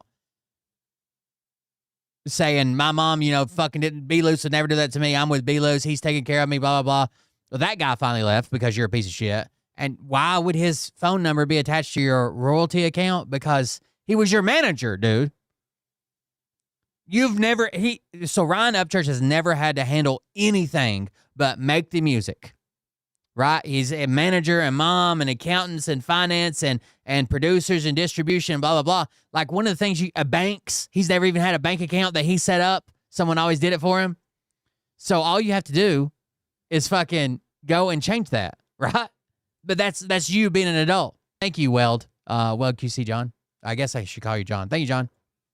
I can't believe you had B-Loose's number underneath my payment method. You know what that means, Sonny? That means that you two corroborators can fucking change how much you're making, what's going on, where it's going to. Yeah, I went to a real bank today. Oh, by the way, while I was in Taylor, you're not allowed to make bank cards in my name. Y'all finna see what the fuck a real fucking legal mobster is like. That's what you finna find out. Well, boys, it's official. I just got off the phone with the peoples, I guess. Yes, everybody bought tickets. He canceled the show. No refunds. But Deerdorf, you're going to be getting some eviction papers soon, nigga. I can't believe. That's sad that he would evict. Like, Deerdorf has kids, a wife. He's been living there for almost a decade. You gave it to him. Everybody knows you gave it to him. Now you're evicting him. I says, don't hate the player, hate the game. Yeah. The game. Hey, I'll tell you a secret if you give me a cigarette. Fuck up, church, man. Out here fucking finding out everybody's robbing him and shit. Tell you what. Tell you. Okay. Tell you something Yeah, I'll call you Weld. That's easier when I look down and read it. Did you forget that you are not me and you don't know what's going on? Did you forget you bought the houses in White Bluff under the blue moon, then gave them to them? Over here, you know what I'm saying? Like, this is my business. I think I know what's going on, you know? There's been some fuckery going on. And I sniffed it out with this big-ass nose I got. That's what's going on. You see my tooth? Well, if it's anything like the Ripta situation, he'll have to do it in the rain by himself, in slow motion. Purple rain, all I have. That's pretty fucked, dude. Like, even if you have a falling out, once you did that, like, it should be his. And hopefully Deerdorf can fucking fight him. This is the video I wanted to get to, though. I like when Gotcha Man covers it, so we'll check this out. Gotcha Man covering the latest Ryan stuff. We'll probably see some repeats, but I like Gotcha Man's commentary. Check in on Jerry with me? Jerry the Junkie. When I'm old. Holler boys and holler girls. That's what he calls his fans. Pat yourself on the back. Fucking love you to the end. Okay. Don't make me run for goddamn president, because let me tell you something. When I'm old enough to run for president, which ain't gonna be that long, let me tell you something. When all this shit's blown wide open and everybody sees that talk about this forever. Who the run against the dude who blew? Oh, dude, not in the first minute. I gotta be able to monetize this, man. I got bills to pay. Yeah, moron for president. You know, and I hope that's part of his slogan too. Vote for me. I think he's 34. He can run for president this year. The moron. Wasn't he'll turn 35 a month ago? Still talking about Adam Calhoun's picture with President Trump and saying now like people that have face tattoos and neck tattoos shouldn't be anywhere near the president or anywhere near that level of politics because it's just a bad look. Now all of a sudden, Mr. Creeker himself is going to run for president. And whatever, man. I know when it's a good rant because I get a lot more people reaching out to me being like, dude, have you seen this last one? I couldn't imagine having a decent relationship with my mom, or what I thought was a deep relationship with my mom, for 30 years, and then going through a 6 months of we're fighting, not talking, and I think she fucked me over, so I go get a tattoo about my mom. The answer is no. I've had some crazy stuff going on in my life in the last 24 to 48 hours, which I'm working on a real big video about that. I've hinted around about some big changes in my life and some things that I needed to take control of that were just hard. And it didn't go the way I wanted it to go, of course, which those things never go the way you plan. But nonetheless, it's happened, and now I just need to move forward from that and figure out how to do that. But back to the moron. I've been fucking talking about this forever. Who the fuck's gonna run against the dude who blew a fucking humongous fucking trafficking ring wide open with people all over America that helped him figure out where the fuck this shit was at? All right, so just a couple. So this is paranoia. He claims he blew up this trafficking ring. By the way, the one guy that's working with him is the weird conspiracy cop from Nashville. Things. Number one, I should stop using the frozen vegetable oil as my set to record videos. But number two, oh, what ring did you uncover? What are you talking about? Dude who blew a fucking humongous fucking trafficking ring wide open with people all over America that helped him figure out where the fuck this shit was at. Yeah, so sorry for running that back. Yeah, he tried to sue his mom. It all ended up getting settled out or whatever, and I guess that's when they made up. I don't know. But he tried to sue his mom. So many times, but I just had to double and triple check for sure that that's what bro's saying. He's not. And he was his mom's employer, his mom's financial support. His mom, he made his mom move out of the house she was living in because it was owned by the company. And he can grow his own tomatoes and potatoes and grow his own tobacco. Sean Taylor, yes. Sean Taylor is the conspiracy cop. That he uncovered a huge trafficking ring, human trafficking ring, involving children, blew it wide open. And based on that victory, he's anticipating running for president of the United States of America.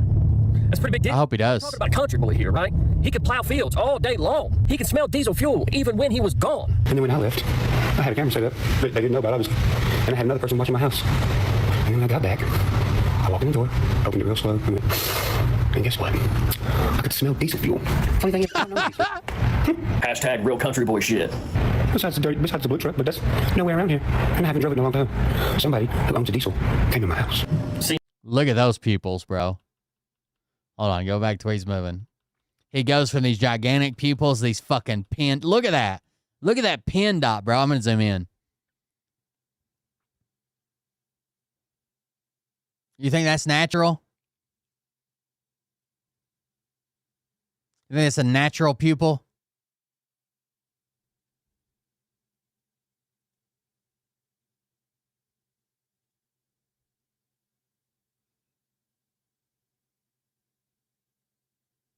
Look at that bitch. All natural. No fucking way, dude. No fucking way. See, me personally, I look at that last clip and I say there's definite signs that something's going on, right? Right here's one of them. And there'll be a few more in the future. I took a step back to show this clip. This country. He has been putting makeup on some of his scabs and shit. Boy, this guy's going to be the next president, but this is also the guy who goes out to the grocery store and then comes home and says that he smelled somebody's diesel as he walked in the door, looking like this right here. And don't worry, I'm back in the house right now. I'm not sorry, Kroger. And I know who it was. Yeah, except for the fact that you don't, right? Because there was nobody. Nobody ever came to your house. So as sad as that sounds, I don't think anybody wants to. Stupid motherfuckers keep doing it. This is the third time. I liked Ryan Upchurch a long time. I would have helped him with his social media or whatever. I fucking helped him build sets. Like, I was proud of him. He's fucking wealthy. He's doing cool shit. Used to be. If he called me right now and was like, I'll give you a job, I'd be like, fuck you. No way. I couldn't be around you, right? A third time, and every time we go through my entire house and see what objects stick out that are now in the house that don't make any sense. Chew on that statement for a minute. This fella just told y'all that somebody's broken. Imagine anybody else saying, oh, every time I leave, I come back home and we have this routine where I walk through the house and see what's been planted here by my ex-best friend and the music industry, and tell me that's not a tweaker. The only reason people don't want to believe it is because it's somebody they look up to. into his house on multiple occasions, and every time he knows exactly who it is, and he caught him on camera, and all he does is just go through the house to see what all's there that wasn't there before. Those are the Santa Claus burglars. Those are the burglars. They don't come to take, they come to give. So you sane folks apply this logic from this man to this new shit, because as I'm making this video, he's running his mouth again about Robert Deerdorf's house. Dingledorf, I got a message for you. This paper, I really want to understand how the fuck you got the house that you're in under Blue Moon Entertainment. It really don't make no senses. You understand? It don't make none. No, you understand. You understand fully. And you're so desperate for attention right now that you're taking it to this level, right? Trying to make this claim that Deerdorf's house is still under Blue Moon and you still have some sort of control over it or pull over it. It's so much so to put I'm the boss across the top of this. Folks, to the people out there who are backing this dude and root for this dude, just know that this guy is so pathetic that he has stooped to the level of trying to put fear in somebody, man and his family, living in a home, to make them think or believe that they have some risk of losing their home. Which in fact, this man gave him 20 years of friendship, probably 10 to 15 years of hard work, and helped him get to where he is. And the house is legally in his name. The guy wants nothing to do with him. If he's such a rock star millionaire, and Deerdorf just tried to leave it all alone, right? And Ryan wouldn't. Deerdorf has multiple times been like, I'm not talking about him again unless he does something crazy and I have to address it or makes a claim about me. Hasn't been talking about it, filed the paperwork for, because he's talking shit about him, accused him of being a murderer and shit. Has the world by the fucking balls, then he wouldn't give a fuck about some house that he gave to a friend that he claims screwed him over and isn't a good friend anymore. Deerdorf's such a bad guy and just everybody, should just ignore him. Deerdorf's beneath everybody. And old fucking crying Ryan, old Jerry the junkie, he's the man, right? He's the man and he's above all that. He don't care about none of that, except for he's using some off-road app that mistakenly said that it's still... By the way, subscribe to You Got Your Man. We watch his content quite a bit. I'd appreciate it if you guys go over there and subscribe on YouTube. Right? He's the man and he's above all that. He don't care about none of that. It's actually, his channel name is Jim Bob now. Except for he's using some off-road app that mistakenly said that it's still under account that his mom... Whole other story. This is the type of pathetic shit that people do when they have nothing left, right? If the power was in his name at Deerdorf's house, he would shut it off. But the problem is nothing is in his name. Not the house, not the power, not the water, not the gas. None of that shit's in his name, and that burns his ass. So he's trying to do everything he can to talk shit. And I really want to know where this notarized piece of paper is where this house got transferred into your fucking name. And as it's getting notarized, I'd really like to see this fucking... So basically what I think is Ryan went to the bank and he said, oh, by the way, if I gave a house to somebody, what steps would we have to go through? And they're going to say, oh, well, you probably have to sign something. It at least have to be notarized if you didn't go through like a more official channel or a lawyer or something. But probably best to go through a lawyer. But his mom handled all that. His mom was the person in charge of that company. Ryan said, I want to give it to him. His mom fucking handled it. Like, I don't know. Ryan picks up bits and pieces. He asks loaded questions to get the answer he wants from an expert. Like the other day when he was on the phone with the bank people. And they're like, no, I don't think somebody could just randomly get a card in your name. That's like identity theft. He's like, I knew it. The bank people told me. Picture this video of where I was anywhere near you while this was going on. Because otherwise, you need to get the fuck out of my house. And I'm going to be kicking you out very soon. Yeah. The only thing you're doing is making an ass of yourself, man. You have no power anymore, and that's what really burns you up. And look, Deerdorf has his shit in order. I know he does. He's a friend of mine. I can guarantee you Deerdorf has his shit in order, and there's no chance that you have any power over him anymore. And he made sure of that. The only thing you're doing is making a fool of yourself. A real man, somebody real stand up, a real country boy, would put all these little differences aside. Whatever it is that you think about him that just happened recently. There's 20 years of great friendship and loyalty and respect and honor and all these things that you said about him, about how you trust Deerdorf with your life and how he was the best thing that ever happened to you. Except for all of a sudden here recently, just like every other relationship you've had, it didn't work out. The honorable thing to do would be to just step past this, right? To just say, you know what? It is what it is. It didn't work out. I believe something about Deerdorf, whether it's true or not. I'm going to be the bigger person. I'm going to leave him and his family and his children alone. I'm a multimillionaire. I don't need this one house. Chalk it up to bad decisions or whatever. I taunt him, talk about his house anymore because I'm bigger than that. I'm Jerry Busey. I'm the best thing since like Jerry Busey. Somehow you keep that house, man. Good luck, right? If he's so beneath you, then it's like, yeah, whatever. Yes. You got a house, but that's all you got. You're missing out on the future of what I can do. But the thing is you don't believe there's a future in what you can do, and you're a scumbag trying to Indian give this shit that you helped your friends out with. That's what this is. Nobody will work with Ryan anymore. Could you imagine working with Ryan and then he somehow decodes a message you sent him that you're trying to have him killed with Jelly Roll in the Nashville music industry?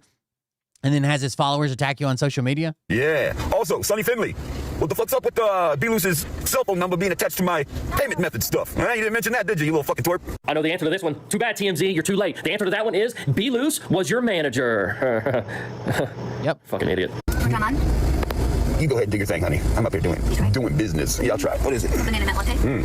Yeah, Steven, he doesn't need a banana nut latte. He needs some Neosporin. He needs some triple antibiotic ointment on them fucking sores, man. And he needs a good smack upside the head is what he needs. Oh, shit. It's good. Now I gotta go back to my other character. Hey, Deerdorf. He had makeup on that one the other day. Start looking for somewhere to live, you little motherfucker. I don't want to see anybody. He is getting meth sores. Whether that's he's tweaked out on something that's not meth, anything that's like, get you that fucking jitter or have you like fucking digging it. Like you might have a little bump or a scratch or an itch and you just fucking start digging at it and you don't understand how far you're going, but they typically referred to as meth sores. Ever. I don't want to see anybody out there struggling, suffering, well, except for Dagburn, obviously. But ironically enough, it's going to end up being you, dog. You're going to burn every bridge and every chance of revenue coming in, and at the same time, lose everything that you got in court. This guy that you're talking about, this guy that you're taunting. His mom definitely had power of attorney to make these financial decisions because that was her defense in court. Ryan gave her full authorization to do everything with the Blue Moon Company. She was a fucking CEO. And trying to scare, put fear into him and thinking that he's going to lose his house, has an active lawsuit against you. It might be different if the house was just in Ryan Upchurch's name and need a power of attorney, but it was under Blue Moon Entertainment, which she set up at the direction of Ryan, and she was the sole person employed there for the longest time. Then she hired some assistants. Ryan wasn't even employed under Blue Moon Entertainment, as far as I know. As does others. But you're too stupid to figure that out. And you really think that you're doing something awesome. You're doing some big ball shit. But really what you're doing is just making an ass of yourself. And usually the reason that you do these dramatic things, as far as taking stabs at your friends for 20 years and claiming that you busted open some big ring and you figured all this stuff out, right, and you're running for president, is because you're dropping some shitty song. Take a look. Motherfucker, I'm the demon player. What do you know? Who the fuck is gonna run against that guy? No fucking body. Definitely wouldn't win against that fucking... There was always accusations that he made fake drama right before he dropped music. You guys remember when he was suing all these different people and this person was coming after him and that person, and before he dropped a new album, he would stir up more drama. Dude, imagine if you ever got your shit together, what I'd have to do. But that seems like it's been years ago now, before he was a tweaker. I have to go out and shovel this shit. Thank God it don't seem like you're going to do that anytime soon, though. All right. Let's see if Deerdorf has any response about this. I would be interested in that. Here's Deerdorf's Instagram. Now, again, this is former best friend for 20 goddamn years or whatever. So, all week long here in White Bluff, they keep canceling school because they say there's ice on the road. Yada, yada. Fucking nobody can drive. Yada, yada. So I have been Mr. Mom. Oh, my God. My son I'm so glad my kids are funny. I told you about Ollie calling Mariah Jeffrey Mervstein the other day. Today, I was talking to Liam. Liam was talking to his friends on Discord. And I happened to come in there, and when I was in his room, I got a text message that school was canceled. And I told him, hey, school's canceled tomorrow. And he's like, crap. We're going to have to do, he doesn't like the online stuff. He's like, we're going to have to do the remote online school. And I started reading the message. He told his friend, school's canceled. It sucks. We had to remote online. And I was like, I ended up reading the rest of the message. And the rest of the message said that even the online portion was canceled because they didn't want some teachers teach the online course from their home and others have to drive to the school to get the computer or whatever. And I was like, oh, it says that remote learning is canceled too, or virtual learning is canceled too. And he's like, oh, all right. And he was telling his friends. And I was like, I guess they don't want the teachers to have to drive. And he started thinking about it. And he's like, that's weird. And his friend said, what? And he's like, Miss Jackson said that she was at her home teaching. You know, she was teaching from home, not from the school. And his friend said something else. I couldn't hear his friends talking. And he said, there is no way that Miss Jackson was doing her lessons today from her home. And I guess his friend said, what? And Liam said, because there would have been tons of lost souls floating around in the background of her video because I'm convinced she is the ferryman for the dead to cross over to the other side. I've never laughed so hard at something Liam said. She's the she's the ferryman to cross over the dead to the other side. That it was hilarious, dude. So fucking funny. I don't know if Miss Jackson is going to end up seeing my video, but it was funny. All fucking week in this house. You know what I'm saying? I'm not built for this shit. This shit is driving me fucking nuts. Fucking crazy, right? The other day, he caught me off guard. He was playing some shooting game. I don't even know what he was playing, but he was playing a game. And this guy killed him and was taunting him. It was taunting him basically after he killed him, like talking shit kind of deal. And then Liam finally, the guy like charged in without like, basically not tactically, right? The guy charged in. Liam could have easily killed him, but the guy was quicker than him. And he told him, he said, oh, good job. Aren't you Israel's bravest little soldier? And I laughed so fucking hard at that for like an hour. I don't even know what it means. But goddamn was it funny. Oh man, so then I have to wait for Lauren to get home to fucking do anything upstairs and shit. It's 12 o'clock and this lazy fucker is still in the bed, right? All week. Then there's another little lazy critter in my room over here. All right, clearly this one isn't it. Let's go. So yeah, I want to see if he addresses these allegations or not. That's why we're you here. haven't got any good content for me in a couple weeks. It feels like 1, because all this week I'm being Mr. Mom. 2, it's cold as fuck outside and just miserable looking. 3, I don't know what 3 is, but this weekend it's supposed to be fucking warm. Leroy Jenkins, that's right. And we'll be ready to rock and roll. Called him Israel's bravest soldier. I always think about the bravest toaster or whatever, the brave little toaster. Called him Israel's bravest soldier. I don't even know what it means, but it made me laugh. This is the 4th time of me attempting to make this video because for some reason my brain wouldn't let me stop trying to put my fucking socks on my foot with one hand to make the video at the same time. So I just had to put the socks on now, make the video, and focus on what the fuck I'm doing. Anyways, so the video thing I did yesterday of asking about the job thing, dude, I got really good feedback on that. A bunch of jobs I didn't think about, some that I did. Talked to a few people on here. Contacted a buddy of mine that's on here, and he made my resume for me or whatever, and then I sent it into this company. I don't know what's talking about or whatever, but they do animation. And that's what I want to get into. I want to learn all that kind of thing and that stuff. So, I'd love to keep turning wrenches in my driveway for $80 an hour and doing mobile mechanic stuff, but not to even lie, man.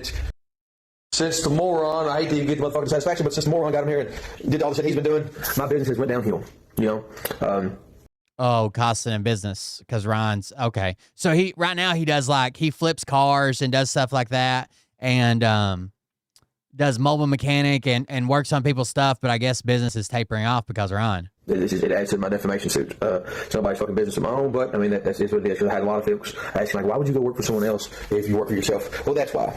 The market is saturated with mobile mechanics, and if you have 15 people, bidding on a job or whatever, you think they're going to fucking hire the one that has someone else baggage, that shoot people, yada yada yada. No, you're going to look over that person, and that's what they've been doing. The only work I've been getting is repeat business. Repeat customers, good customers after I've already worked on their stuff, and they realize the type of person I am, the type of work that I do, yada yada. Anyways, this house is super nice. So it was just a house, and I think Deerdorf saved up the money and paid to build the garage and stuff that's there, which is also really nice.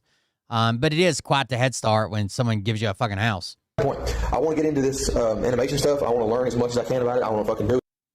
Like I said, this animation stuff, I want to get into it. I want to learn as much as I can. I love to learn. This is what I've always wanted to get into. Since we started doing the set stuff and tour stuff, and and I seen how the camera angles and stuff. I learned a whole lot doing that kind of thing. So I really like to get into it. Maybe one day I'll be creating things that I would be on a movie you watched or something. I think that would be really cool for me. You know what I'm saying? That's just the shit I like. Kind of like if you do HVAC and every house you drive by, you go, hey, I put an HVAC unit in that one. I did an HVAC unit in that one. You know what I'm saying? Or I painted that house. I painted this house. I want to be I helped build that for that movie or that for this amusement park or whatever. I think that would be really fucking awesome. So if I get the job, awesome. If I don't, then I'll do something else. It's another job. I'm hoping this motherfucker has the deed in his name. That's what I'm hoping. Today was a buddy of mine works for a union, and they go around and they set up stuff for shows, the carpets, the stages, the whatever, and I thought that'd be kind of cool. That would be a cool job. You're always doing something different, setting stuff up. I've done it for years, and I mean, it's just another step in that type of business, show business stuff. And I a buddy of mine that does the lighting stuff. He had told me. I thought about asking the Drama Club if they'd let me help build sets. I mean, once you get into this field, it's addicting. You fucking at the local school. You want to be around it. And I understand what you're talking about because it was awesome. Seeing how a whole show gets put together in a couple hours for just a couple hour show or however was pretty fucking cool. The rigging, the lighting, the fucking cables, the people. I mean, just fucking all. No, that was really cool. A guy I talked to was talking about, basically go around and being a service guy for a bunch of power plants. Using cutting torch, using a welder, doing whatever they need to get done. I mean, that'd be cool too. I mean, the fucking options are endless. I just want to do something I've never done before. I've always worked with my hands. I've always remodeled houses, or worked on cars, or painted, or fucking cut grass. I did roofing. I've built records. I've done all these things. And I like to just continue to upgrade my resume and upgrade my learning. And my show me a video with a deed, bro. But regardless, Deerdorf Motors is always going to be a thing. It's been a thing for fucking a long fucking time. You know what I'm saying? A really long time. I think I started Deerdorf Motors probably 10 years ago. I think when I started working on cars and stuff, that's when I made my O'Reilly's account anyway, over 10 years ago. So it's always gonna be a thing, and I'm always gonna be posting working on shit. It's just when your job is your hobby as well, sometimes it makes it not fun anymore. But if we would have kept the same steam we was having whenever I first started this venture, 8 months ago, it had no one try to fuck it up for me. I would probably still love it and like to keep doing it. But it just gets annoying having to explain to customers my scenario and shit like that. I want to go somewhere that they have no fucking clue who I am. I've had folks go, hey, why don't you just continue doing what you're doing and sell merch or whatever? Well, here's the thing. It's really hard to sell merch and shit when people don't want to buy it, I've had, every time I do the question, everything on here, asking hey, who's going to buy this, if I do it, there's fucking 500 to 1,000 people going, yeah. But then I make the stuff, and only a handful of folks actually commit to it. Which, hey, they don't sweat. I got stuff, I'll give it away, and I'll have it forever if I want to.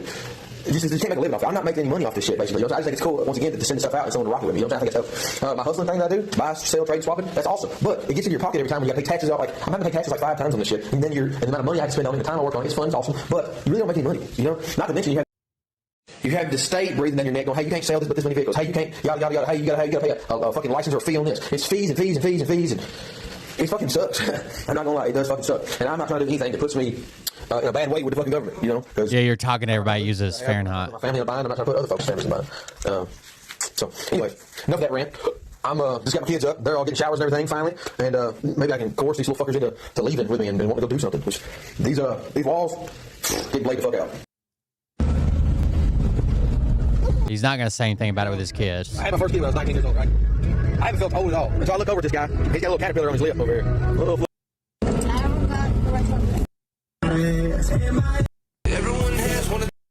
So I just got the mount from my Starlink and put it all together. This piece here is what I'm going to mount to the tower and then just come out the side like that. Or I'm going to just attach it right here to the tower on the side. I don't know yet. I'm going to see. I'm about to go out here now and climb the tower and see what I need to attach this thing and then run to Ace Hardware and get it. For those of you that are new to this page and don't know, I live way out in the woods. I built my own cell phone tower so I can have cell phone reception. The thing up here on top is called a high boost. 8K. That's what it runs inside my house and makes sure I have internet. Now I'm about to attach this thing and a Starlink box up there, an antenna, run the cable down so I have internet. Let's go.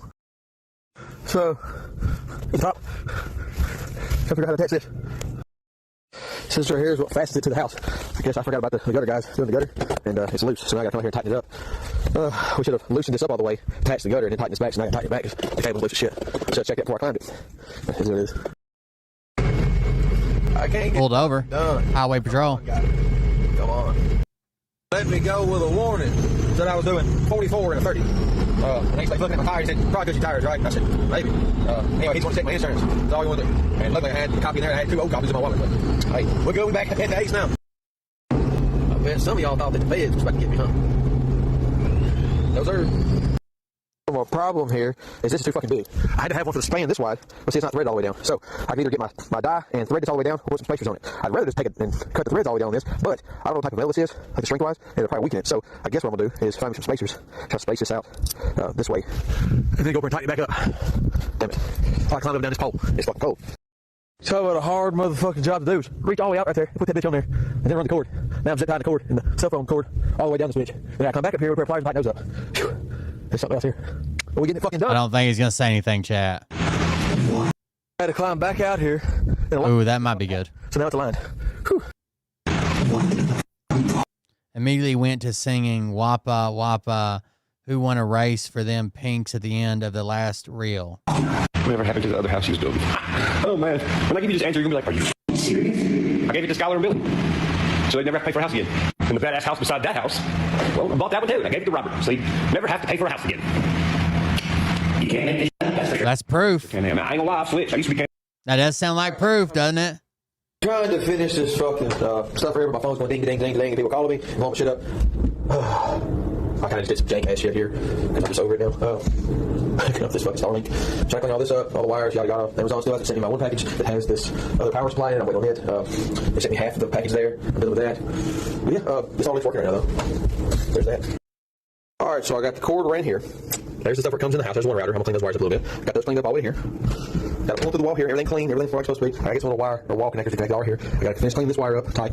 Those like that. Like I said, this is kind of jank right here for now. I don't know how that's going to be. Just say something about the house, dude. To power this thing and this stuff off of those plugs. This has to have its own plug, which is over there. This little thing right here is supposed to be a splitter to go off of that little router thing to be able to hardwire like 4 devices, like computer screens, printers, whatever on this side here. But the power cord is different, so I just maybe go to Walmart to have a power source for this. Hopefully they do that way. I get this put on there. Wait on the desk to come. Still got to carry all my tools down. Wait on the couch is supposed to be here like the 11th or 12th, I think. It's all foam couch to go there. I'll probably end up pulling the rug over here and forward some more. I don't know yet. Got to order the curtains for over here and here. And yeah, once all this stuff is done, then we'll hang everything over there. But yeah, moving right along. Damn it. Talking about. We didn't get much. I mean, he did share that video where Ron says I gave him the house, but that's all we got, chat. That's all we got. Sorry. I want to see if he's got a fucking deed with his name on it. I hope so. I fucking hope so. I hope he doesn't get thrown out of his house that his best friend fucking gave to him because they had a falling out. Like, and he's lived in it for 10 goddamn years. Like, what the fuck? About liberty and freedom needs to hear this.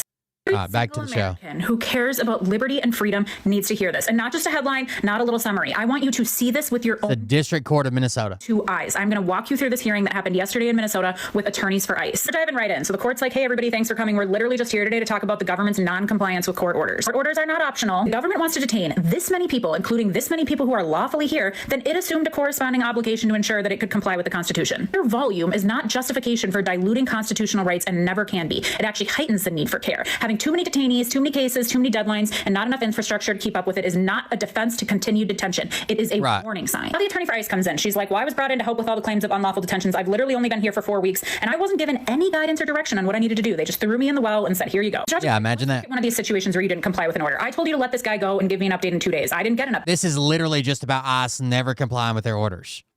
And the lawyer's just like, well, no one told me. I just got here, because they can't even keep people around. I told you to give me an update. I didn't get an update again. Then I find out from the guy's attorney that he's still detained. I said, immediately give me an update. Nothing. He says, obviously this isn't workable. The attorney says, yeah, I'm trying my very best to come up with a system, but sometimes I can't even access my email. He starts talking about this other case. He's like, I told you to release this guy, and 9 days later you still haven't released him, but instead of going back to Minnesota, I find out he's going to New Mexico. So I tell you, explain to me why this guy's going to New Mexico. You tell me, fine, we're bringing him back to Minnesota, but I actually need more time because we have some safety concerns. So by the way, it's been 13 days since you've unlawfully detained this person. You've never told me what the apparent safety concern was. He's like, look, I can't get my client, the government, to do literally anything. I threatened to quit. I threatened to resign. But if I leave, nobody's going to do this. And then she says this.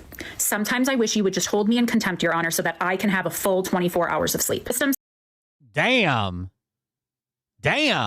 Imagine your lawyer saying that. Like, I just need to get the fuck away from my client for 24 hours. Could you put me in jail? Damn. Sometimes I wish you would just hold me. And her client is ICE. In contempt, Your Honor, so that I can have a full 24 hours of sleep. System sucks. This job sucks. I did try to get transferred out of this job, but no one was willing to come here and talk to you. That goes on to explain, like, look, another piece of this problem is that you guys need so much judicial handholding because DHS just keeps treating people inhumanely. So, like, I order the release of somebody who should have never been detained in the first place, and then I find out that you put them on the street with just the clothes on their back and try to tell them, oh, you figure out how to get halfway across the country. So now I have to address that. Or then I find out that you just released somebody outside when it's minus 14 out. So now I have to tell you that you can't do that. Finding out that you're releasing people like putting people out in t-shirt and pants that they come in it's negative 14 degrees and they're fucking barefoot. Like, what are they doing? Told you to release, but you're putting ankle monitors on them when I never told you to do that. So now I have to address that. Court says, look, I've got like 90 violations of court orders just in January. I've got another 10 in the last week. Like, what is going on? I asked DHS's attorney, have you ever seen any type of non-compliance like this in your career? I have not in my career, Your Honor. Attorney for the detainees comes in and she says, this is all their strategy. They just detain as many people as possible, cause chaos, and they think they're going to figure out the details later. Clients are without food, clean clothes. It's this numbers game, right? They don't give a fuck. I just saw a guy that's been here for 50 years, U.S. veteran, got pulled over for not using his turn signal, found out he didn't have a license, getting detained or getting deported. Like, what the fuck is going on? They don't give a fuck about any of this, just numbers. Subjected to physical danger. They have terrible conditions of confinement. They're eating food that they conflate with dog food. These agents are telling him he might as well just deport herself because you don't have any chance of getting out of here, and they won't let my clients talk to me. I had so many clients just left on the side of the road without a coat, wallet, phone, or anything. It's 0 degrees outside. Why do we need a court order to tell the government to not put someone's life in danger? These are frivolous petitions, but we're filing so many because that's how many people are being unlawfully detained. To show compliance with court orders, that shouldn't have had to have been issued in the first place. I think this would be a different story if there were habeas petitions were frivolous. But we're filing so many because there are just so many people being detained without any semblance of a lawful basis.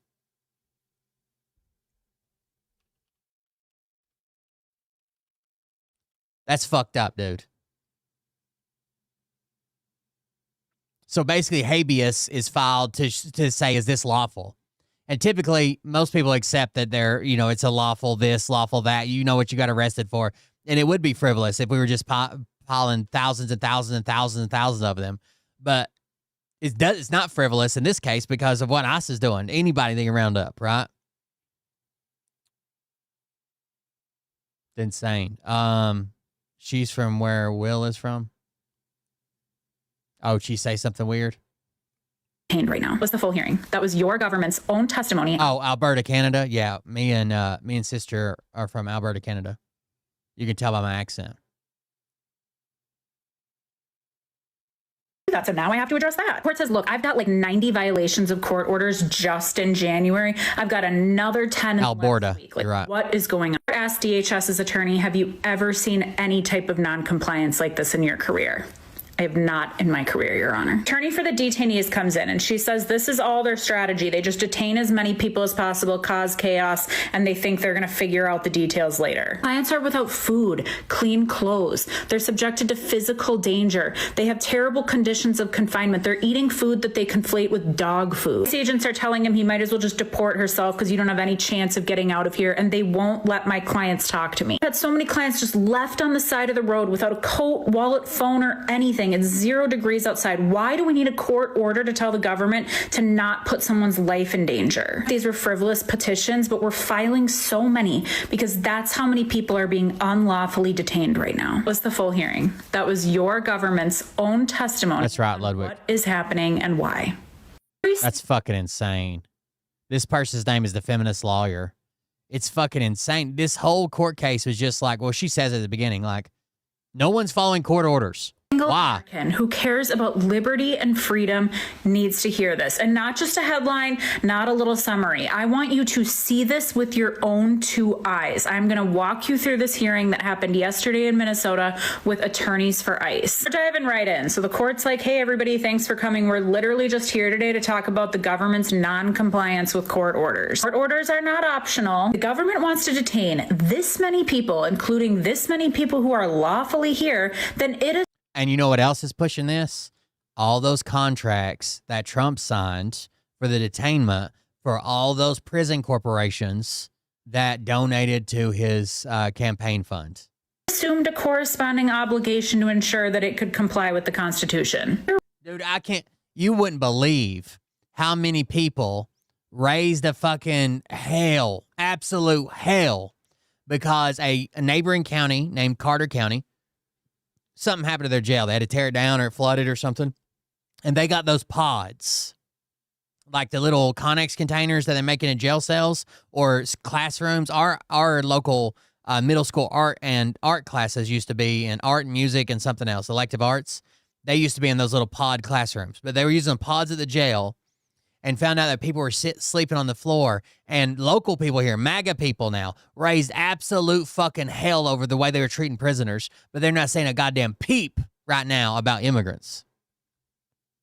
Volume is not justification for diluting constitutional rights and... Sorry, I wanted to watch it again. So volume, just saying, oh, well, you know, we can't do everybody's rights because we're detaining 1,000 people a day. Can be.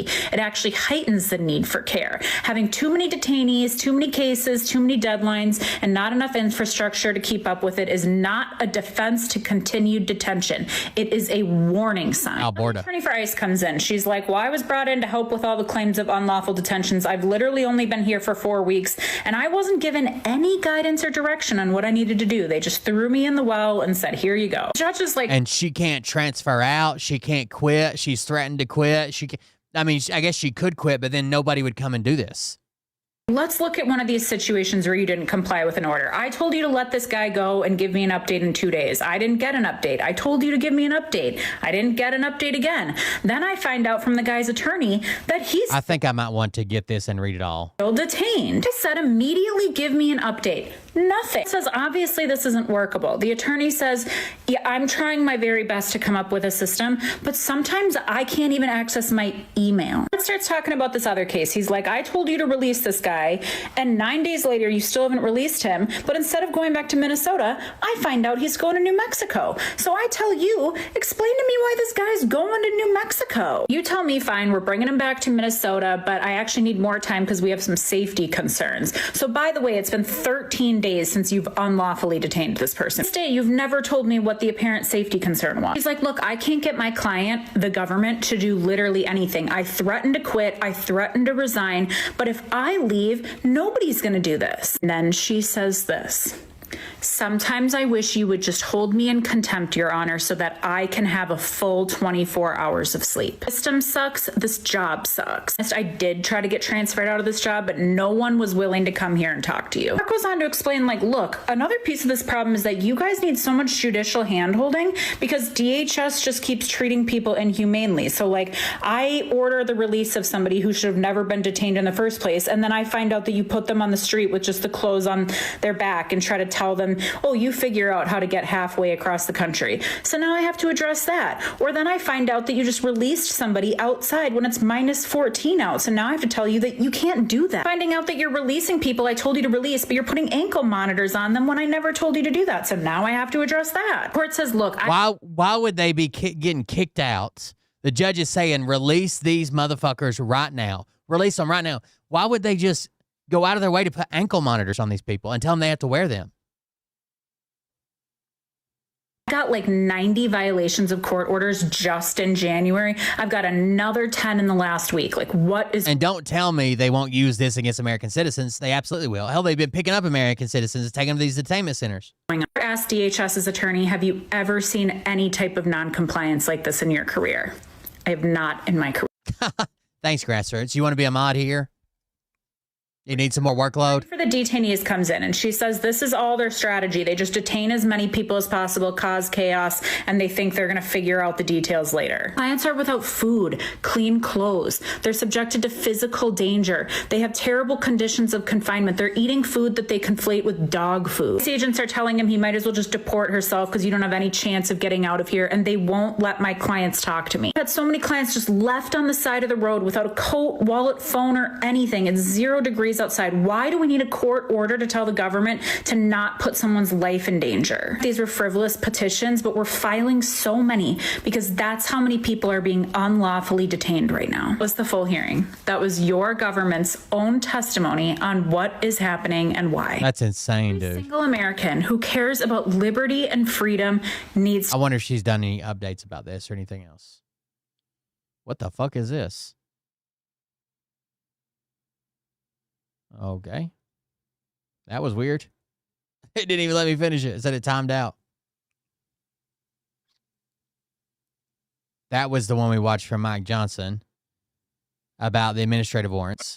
Imagine if we had to go through the process of getting a judicial warrant, an additional warrant, to go and apprehend people who we know are here illegally. How much time would that take? We don't have enough judges. We don't have enough time. It would take decades probably to do that.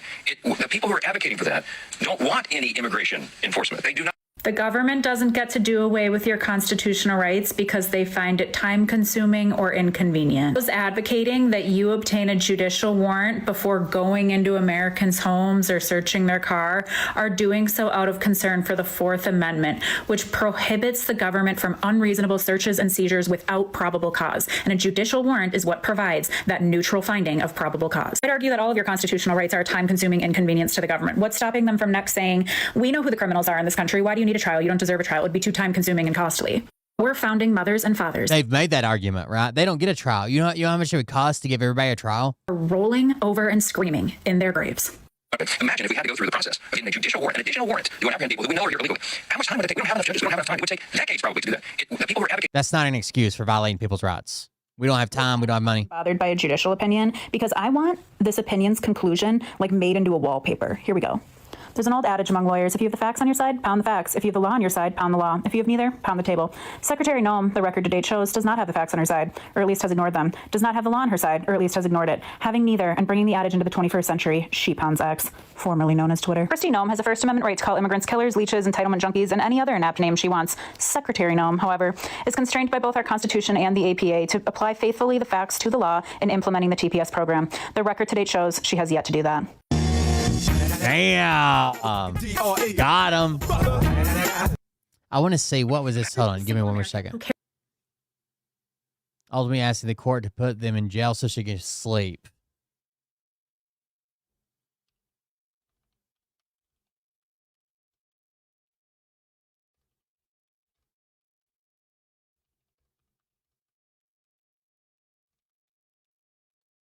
That's insane. Saying, honestly, I wish you would hold me in contempt so I could have 24 hours away from these motherfuckers. Like, that's crazy, right?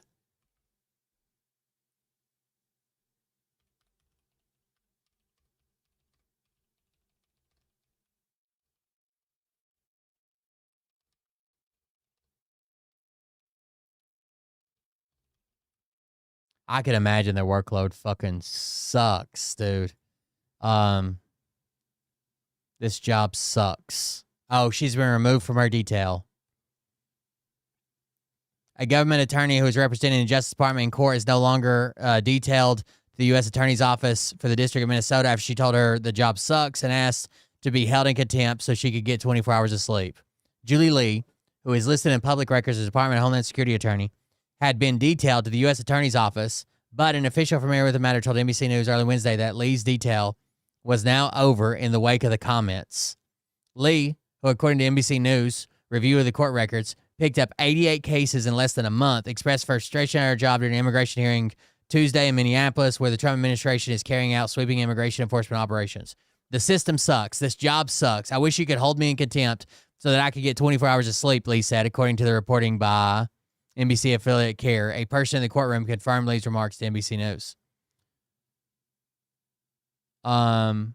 Raguse, who was in the courtroom, reported that Lee said it was like pulling teeth to get the Department of Homeland Security, Immigration and Customs Enforcement, and the Justice Department to follow any court orders.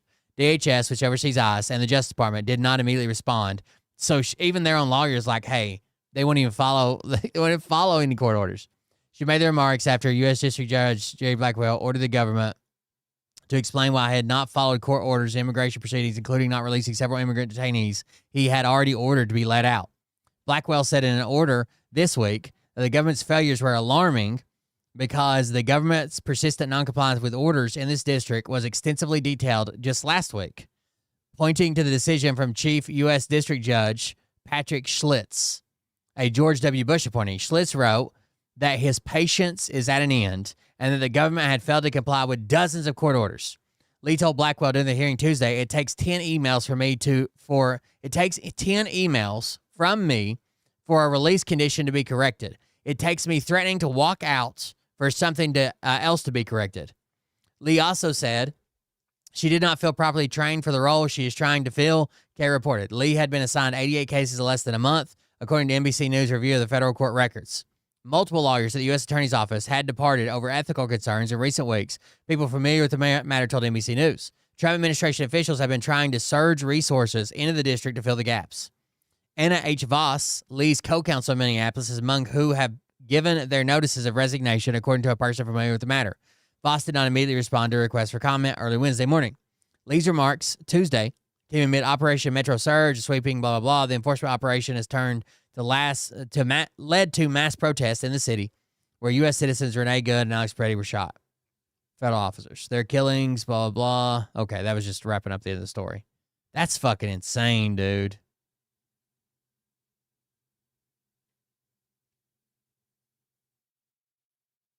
The failures, particularly the failure to release the petitioner, are especially alarming given the respondents' persistent noncompliance to the orders of this district was extensively detailed just last week.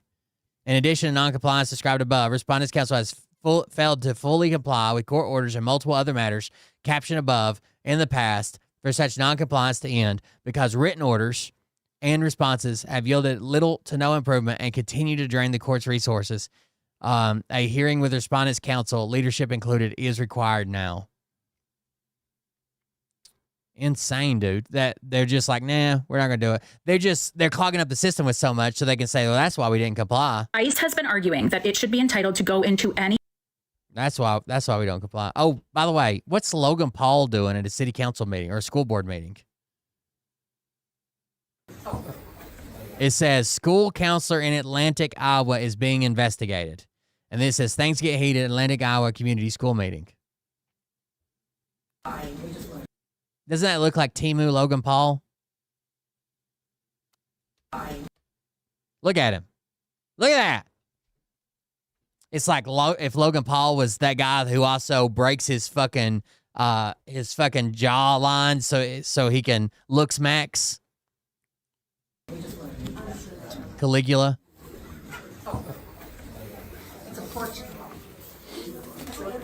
By the way, I have no background on this. This seems fucking crazy. He's been part of WWE for like well over a year now. Okay, so I'm at the Cass County School Board. No, you're in Atlantic Community School District. Don't say Cass County. Okay, Atlantic Community School District. And all right, so somebody yells at him not to call it Castle County. Say Atlantic School District. it does look like she will be going to jail sometime very soon.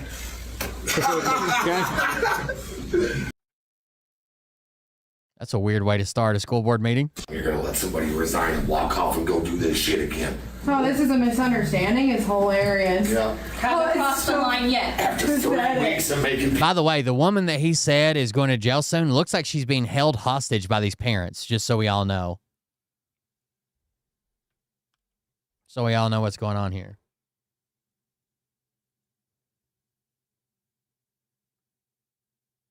Sorry, I saw this guy's straight finger. I wanted to make sure he's not holding a weapon, is he?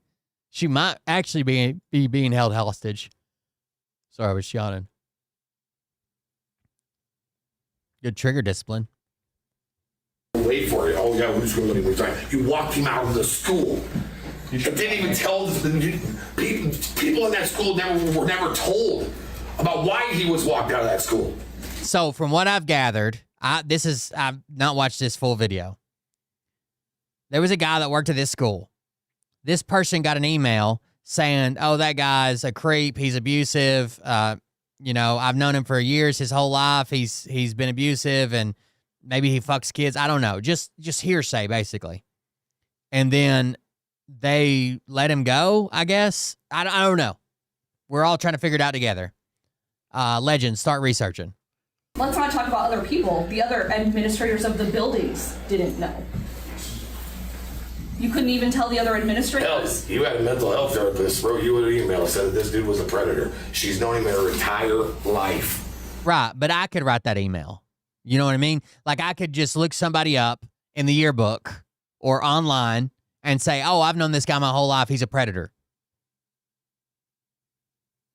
Like, I don't understand. Let's see what they issued. It says, in a statement Thursday, Atlantic School Superintendent Dr. Beth Johnson said that on Sunday, January 18th, the district received a phone call from a parent raising concerns about a staff member. That same day, the district placed that staff member on administrative leave to conduct an investigation.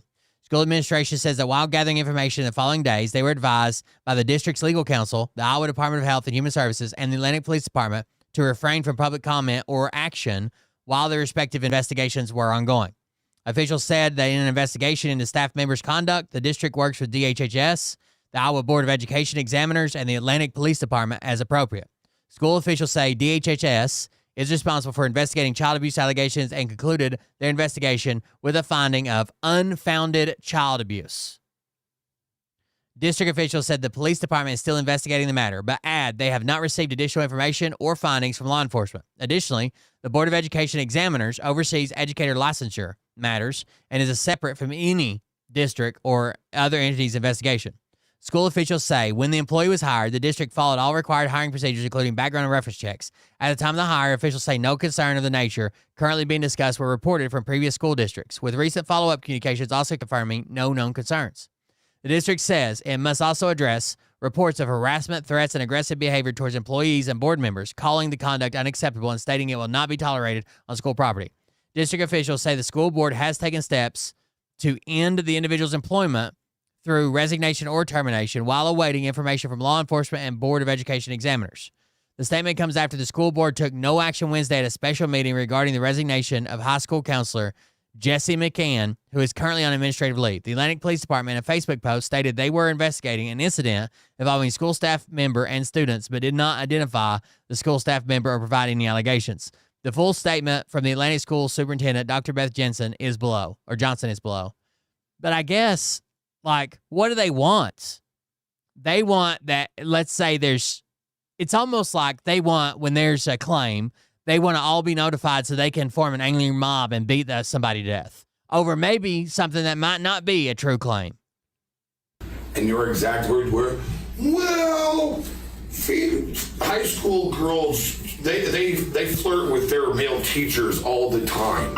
What a pathetic thing to fucking say. Holy shit. Pathetic thing to say. That is just fucking disgusting. How dare you say that about my fucking daughter? That she's gonna flirt with some gross 35-year-old fucking Look at him, Beth. No, you look at me when I talk. Look at him in the eye. I'll be honest with you. When I was in school, maybe it's different now. When I was in school, there were definitely girls that flirted with certain teachers to get certain privileges. 100%. Across the board, girls flirted with teachers. Because this is the man I was gonna bring to the meeting. And you're lucky that I didn't show up. I should bring all of the parents. Remember? You said that. Why didn't you bring them all? Why didn't you bring them all? Did you want me to come up there? No, because I would have walked out in cuffs. Because I'm not fucking here with this. You're lucky this man is not in the fucking ground by my fucking hands. And this is your negligence and your fucking bullshit that you put all these people's kids through. Well, no, it sounds like they did their background check. What are they supposed to do? Have the fucking CIA follow them around and do fucking... Like, I get it. No one wants to think that someone that would do something bad is hired at their school, but they did their background investigation, right? Your fucking head is gonna roll. Your fucking job is done. All you motherfuckers. These are our fucking children that we're in here trying to protect. You're gonna sit there with that fucking gross look on your face like you didn't do fucking nothing wrong. Fuck fuck you. That's what a dad looks like after his kids had to go through this bullshit.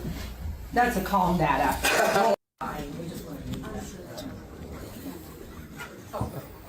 Like, I don't understand what they wanted them to.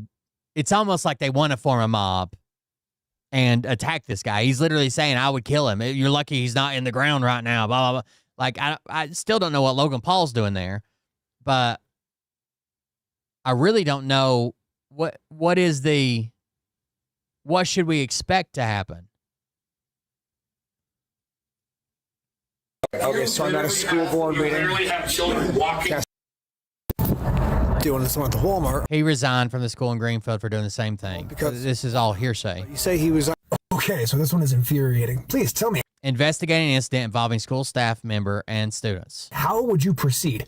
But the Atlantic Police Department are currently investigating a member of school staff, a guidance counselor named... Like, it seems like as soon as this came out, he was placed on leave and they started a full investigation. I don't understand. Special meeting, school board conference. The meeting has just one action item to approve the resignation of high school counselor Jesse McMahon, effective February 2nd. No reason was given for his resignation. McMahon was a special ed teacher for the district until the end of the 2024 school year. So it was last year as well. Jesse McMahon and students. He was inappropriately texting students, multiple students. Okay? Allegedly. Proof has been made public, and the school system chooses to sweep it under the rug. Then, a year later, it happens again. And then they're like, how could we, what could we have done differently? Okay. Now the police are getting involved. Why weren't they involved the first time? How does he still have a job? It's like people of power are protecting these, and it's infuriating, dude. Like, seriously, should we not all protect the children? Like, number one on our to-do list, somebody's inappropriately touching children or talking to them or grooming them, and just like, get them out, like, bam, gone. And because we live in America. Yes, it can be terrifying. And there are false accusations that exist. I'm not saying that this is a false accusation. I have no idea. Right? Maybe he's a creepy motherfucker who deserves to go to prison. I would support that if the evidence supports it. You know what I mean?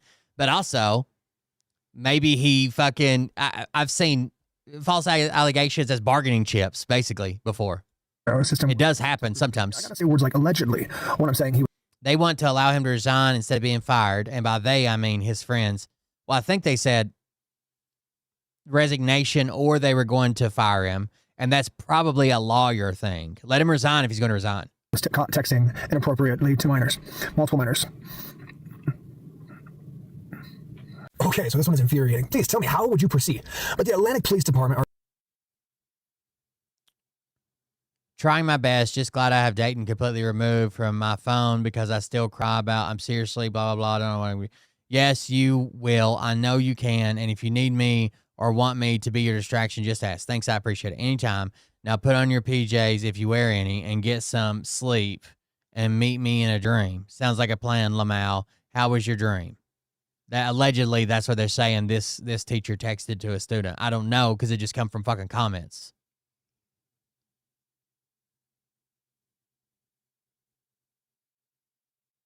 What's up, Iowa? I have a question. Why are we choosing to protect and sweep underneath the rug an issue that... Okay, so the person honking was my cousin and the parents of the victim of the reason why I'm doing this in the first place. So please. Oh, so you're super close to it, right? I was being groomed by an adult. But not just any adult. Somebody who you trusted with the care and supervision of your child. This guy. And because it's an ongoing... We've also seen manufactured texts or texts that are going to another student that it claimed that it was actually going to the teacher, whatever. I gotta be careful. I use words like allegedly texting inappropriately to minors. Minors, like... This guy does look kind of creepy. He gives me the creeps just on the vibe check here. More than one. Also, this isn't the first time he's been caught. They kind of swept it under the rug the last time or 2 times. That's right, Billy. Sure. Rumors are spreading fast, but I know for fact he has texted minors and they are doing a meeting tomorrow morning and they're going to allow him just to go. So if this upsets you at all, then drop a comment or possibly see you at the meeting tomorrow morning. Seriously, why do we allow this in the first place? Like, come on. Seriously, I mean, we should be protecting our children from dangerous adults. I agree, but... There he is. This is not Logan Paul. What's up, Iowa? I have a question. Okay, so this one is infuriating. Oh, we just watched that one. Next. Walmart, well, because why not? But you said... And this is just a claim. Who the fuck knows if this is true or not? The Greenfield School District, because doing the same thing, texting inappropriately to minors. They covered it up back then. They allowed him to resign. And he's in Cass County, and they got caught in 2024. Covered it up, allowed him to... So what he did, if that's the worst text message you can show me, that's disgusting. Fire him. But is that illegal? Saying put on your PJs if you wear any. That's absolutely disgusting. But is that illegal? Like, do you go to jail for that? Or saying, meet me in a dream? That's disgusting. Horrible. What a piece of shit. But what law is that breaking? Stay employed with the Cass County School District. That's what's messed up about it. And then he got caught again. And now he's being able to resign. Also, he can go and redo it again. But to be able to be allowed to resign and keep your benefits of retirement and pension packages is messed up because, bro, you should be behind in jail, okay? Jesse McCain, you're sick. Because while it's all allegations still, you have been proven to have been caught texting inappropriately to multiple minors. And those are just what you got caught with, dude. But what really gets me fired up about this is that the school district is aware of what's happening and they're allowing him the chance to retire. It's like, or resign, okay? Because that will lead into retirement to keep his pension. He should be fired.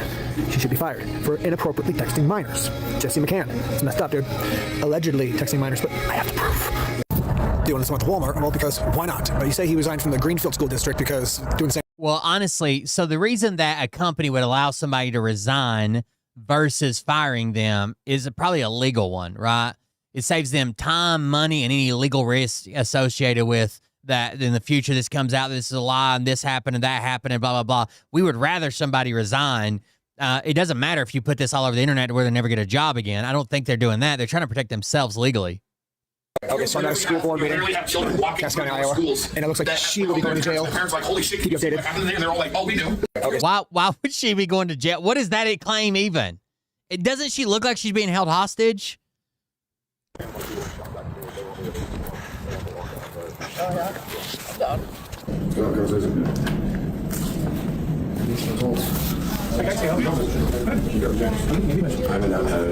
They just move him from school to school when he should be in jail. Well, for what? I understand what he did is disgusting. People should know about it. He should never be a teacher again, blah, blah, blah. All these things. You should follow him around forever. You should dedicate your life to making sure he never gets another job as a teacher. Go for it.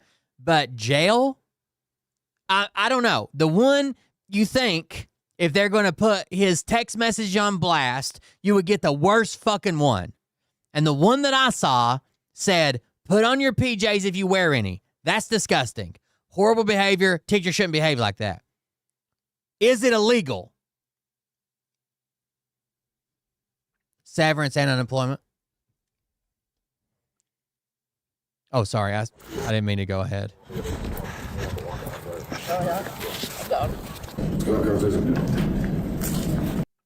School system is covering up and defending someone who was caught. Am I wrong? Can you put somebody in jail for saying that? Am I an idiot? I understand you can for sexting. You can for saying, I'm going to come over and fuck you, or sending nudes, shit like that. But for saying, put on your PJs if you wear any. I don't know. What's going on with this whole situation? Saying dream of me, I guarantee you can't. Right? You could always play like, oh, well, she told me one time she had a dream of me being mean to her or something. I don't know. Got a whole lot of concerned citizens that want to know why the assistant principal, the principal, the superintendent, the school board got notified about this in 2024 and didn't turn it in. Personnel matters I cannot discuss. Okay. I get that, but they were told not to while the investigation was ongoing. You can't tell me why you guys didn't turn it in as mandatory reporters? I cannot discuss personnel matters. Okay, can you... Well, it seems like from their statement that the investigation has been going on, right? I don't know. It's been going on for 2 years. I don't know what the 2024 claim is. But on Sunday, January 18th, the district received a phone call from a parent raising concerns. That same day, the administration placed staff members on leave. The same day it was reported, allowing the district to conduct investigation with district policy and practices. They involved the people above them, and they involved the police department. Discuss matters that have to do with children, because that guy was doing stuff to children. I'm telling you, until you know me. You know my daughter was up here. You guys, she enjoyed having him. I'm going to cook everybody involved in this thing. And if if you got that email, which I know you got that email in 2024, your name's going to be on the list. So we can have a conversation now between me and you, and I can get some answers that I'm looking for, and maybe mitigate some stuff that comes down the line. Because there's lawyers involved, the state school board's involved. Anybody who was involved in this, I'm going to try to have you guys put in jail that didn't report. You guys made mandatory reporters. Okay. So is there anything you want to say about that? I cannot discuss personal matters. Okay. That's all I need. What's going to change in the future to prevent this from happening? I mean, obviously the whole school board was involved. I don't know what. But it's happened at other schools before as well. I know there's like laws around like lewd exhibition and text messages, and most of those include like outright calls for like sex and often fucking nude pictures. I don't know. I understand he should lose his job. That's fucked up. It's disgusting. I'm not trying to defend him. I'm asking, like, what do we charge him with? And then they You gotta understand, over to the county. As a community, this is where we're coming from. This guy doesn't get fired. He goes to another school and does it again. I had a lady at that school board meeting who he did this to her 10-year-old daughter 10 years ago. And if you guys let him walk away and resign, he goes to another school and does it. It's no different than what the Catholic Church did with their priest. Sir, can we stop filming, please? No, we can't stop filming. We absolutely have the right to that. And then I have, at this time, this has to go to the superintendent. Okay. Oh, the superintendent's going to be fired. Don't worry about that. I was giving you an opportunity. Well, if you say something with the camera down, I'll put the camera down. They're right there. They're pulling up. Oh, that's okay. Yeah, he knows what's going on. Yeah. I'm leaving. We're all leaving. I don't know why they would have called you anyway. They're calling me just to say that they currently have something going on and all of this interruption. We didn't see. I didn't see a single student. Interruption during their day. Is there anything more important than people touching little kids? I'm not going to disagree with them. But here's the thing.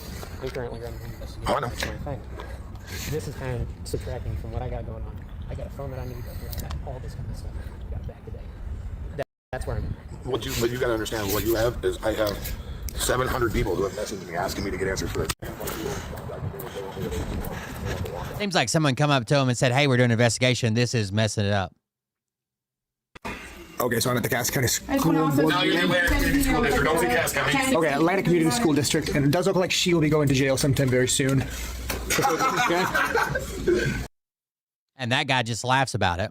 But doesn't it look like she's being held hostage here? No, you're in Atlantic Community School District. Don't say Cass County. Okay, Atlantic Community School District, and it does look like she will be. Are they blocking the door and not letting her leave? Like, what's going on there? I don't know. Maybe we'll get more details about this. I agree he shouldn't be doing it. I don't know what we charge him with.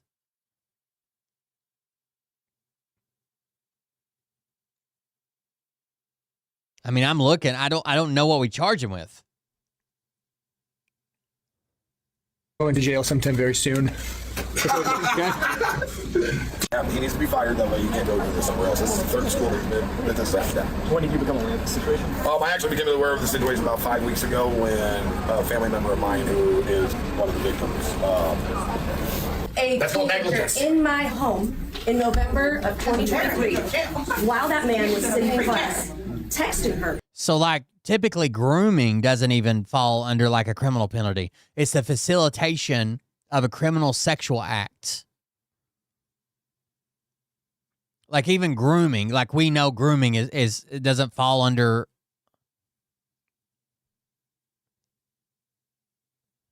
Very inappropriate stuff on TikTok. I screenshotted them. I talked to Heather McKay. I called her as he was sitting in class, texting her. Hold on, let's see what this says.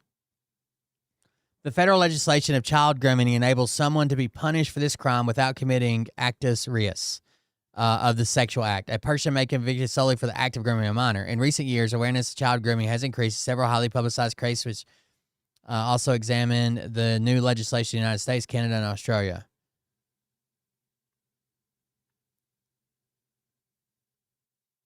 What are the tenets to meet for grooming? Where are they at? Hold on. Iowa.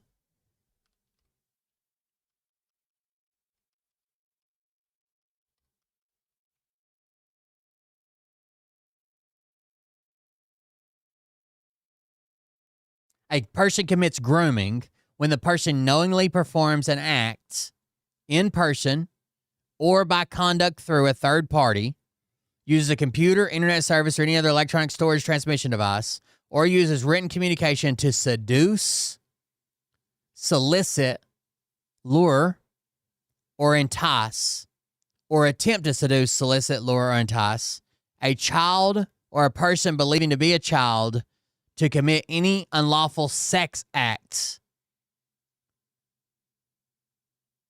or otherwise engage in unlawful sexual conduct, like trying to convince somebody to send you a picture, I guess. But like the vast majority of grooming where you like befriend them and like introduce like small weird things like, you know, put on your pajamas if you don't, I don't think that's the grooming part that you could be convicted for. Child means anybody under the years of 18 age. you have to seduce, solicit, lure, or entice someone to commit a child to commit an unlawful sex act. Right. It's like what he's doing is grooming. I agree. It's not the legal criminal part of grooming that gets you in trouble. She said it would be immediately handled. I sent her those screenshots. I still have the screenshots. He gave her his number. He said he was sorry for how things ended her senior year, but he really cared about her. And that he wanted to hopefully run into her after she turns 18 so he can give her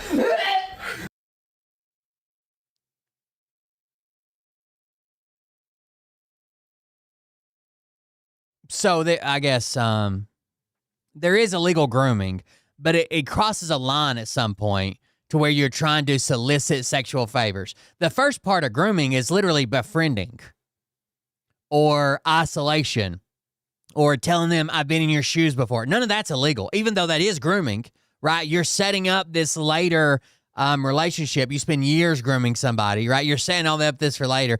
Or acknowledging that, like, yeah, your parents suck, but you can come to me. I'm not like that type of person. That's all grooming, technically, but that's not the enticement or solicitation of a sex act, I guess.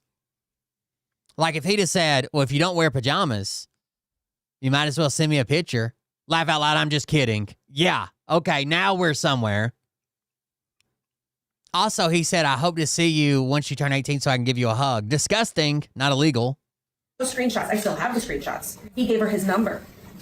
He said he was sorry for how things ended her senior year, but he really cared about her. And that he wanted to hopefully run into her after she turns 18 so he I want to see the screenshots. That was in 2023. 2024, well, shit, 2 weeks ago, he told a girl to get ready until she's 18 so they can be together. That's called grooming, folks. Guess what? That's a child. You're a predator. I don't know that that's even grooming.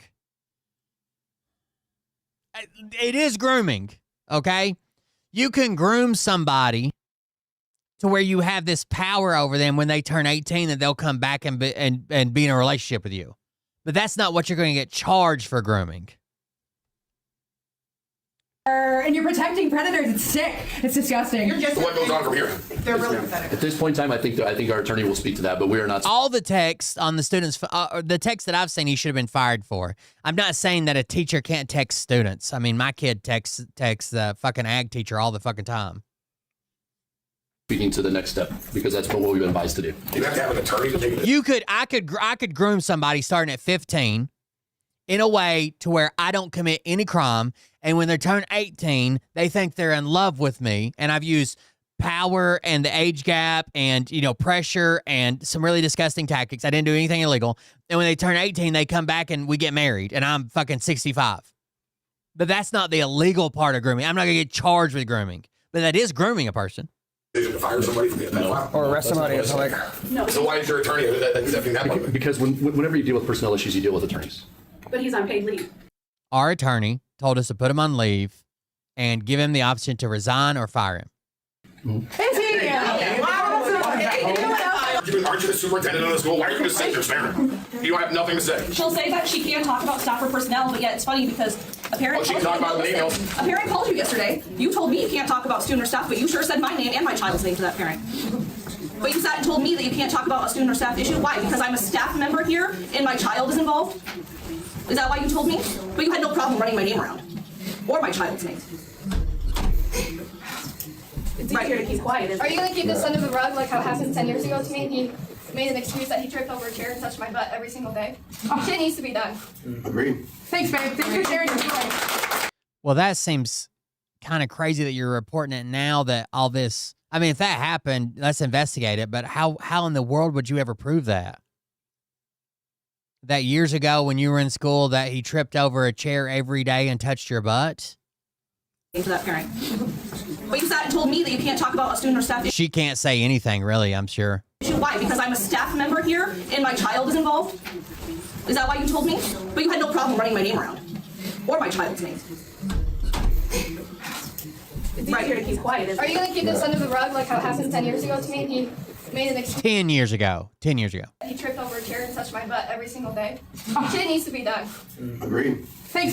He pretended to trip over a chair 10 years ago every day and touch your butts. This is the first we're hearing about it? Babe, thanks for sharing your story.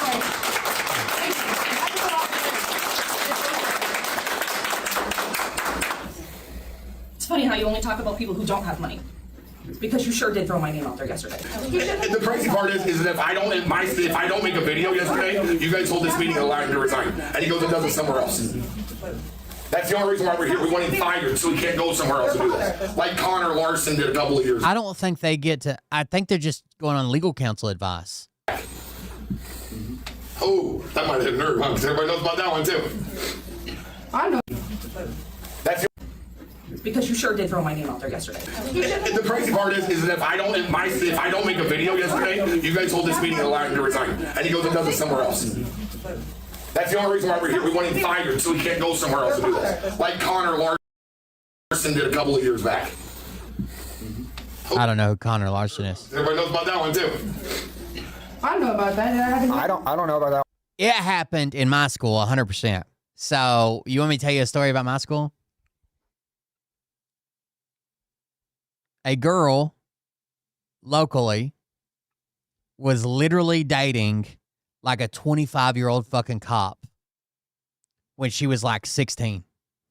Played on the softball team. He came to her games and shit. 100%. They were dating. A cop. 16, 17, 18, then suddenly they're together and dated for years on. We can talk. Okay. We'll talk. We'll talk. All right. Also, this is just the people who were able to show up at 7:30 in the morning. I know the Board of Education was not in contact. Last minute meeting. It was reported to them in 2024. Yep. I know that the police weren't in contact about the email. They hit your stuff in 2024. That makes you negligent. It's hard to be a doctor with a felony record, lady. And I'll guarantee you, no matter what happens out of this, before it's all said and done, you will not be a superintendent anymore. I'll make damn sure of it. And I'm good at what I do. Trust me. I was contacted because at that point, it was my family. And so I became aware of it then. I have kept... That's not the only example. That's just one example. But yeah, this girl that was, younger than me was dating a fucking cop. I'm just guessing his age. I didn't know. I would know her age because she was younger than me and we were in, different grades. So I could basically guess her age. And what's weird is like parents knew about it. People knew about it. Coaches knew about it. I don't know. And then they went on to date after she graduated. Then they broke up or whatever. She went off to college. But like multiple examples of that. And there were female students that 100% came up, flirted, leaned over the desk of male teachers to get special privileges. 100% they did. On it for the last month. I had that family member ask me a week and a half ago if I was going to make a video then. That's what I did. Yeah, same here, rural South. Social media.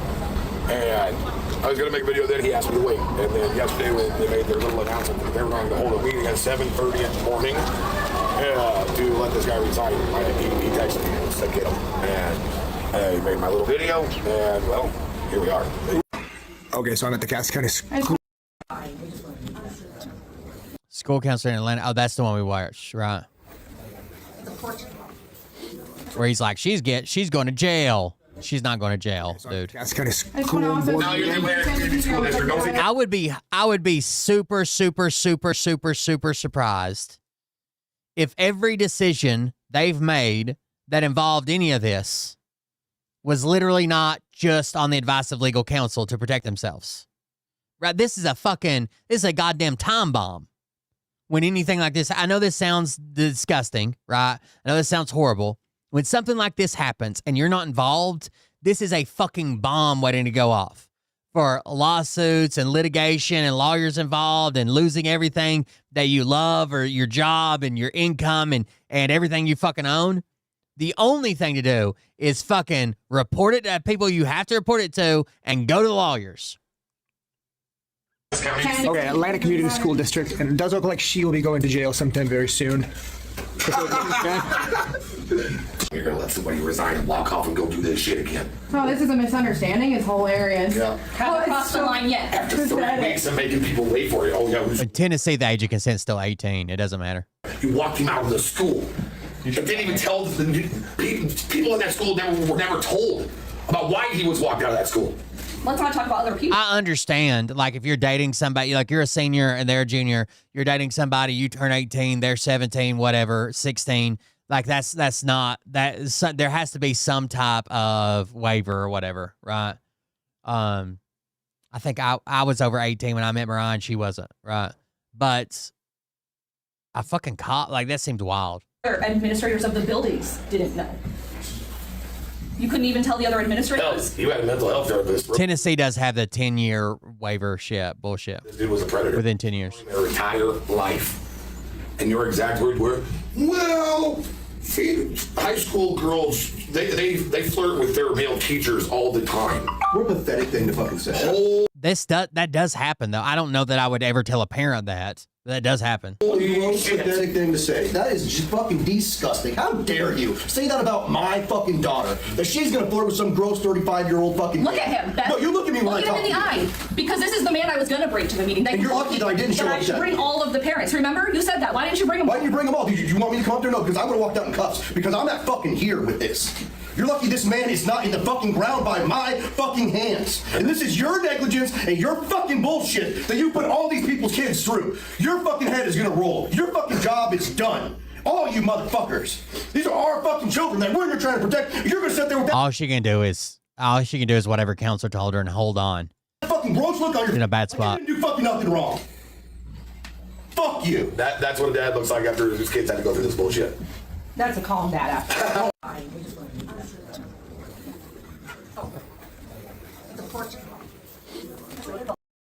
Yes, seriously though. Who has their teacher's phone number or social? Well, lots of people. My son, like, I don't know. Been allowed in the first place. Okay, to get some clarity into this. Maybe they shouldn't, but like my son goes on all these FFA trips and this, that, and the other. They have a text group. Maybe it should always be in a group format and never individual students. Maybe that's the go-to. But it seems pertinent for my son to have this teacher's cell phone number when they're going on fucking trips and shit. Guidance counselor out of Atlantic, Iowa was caught texting inappropriately to a minor.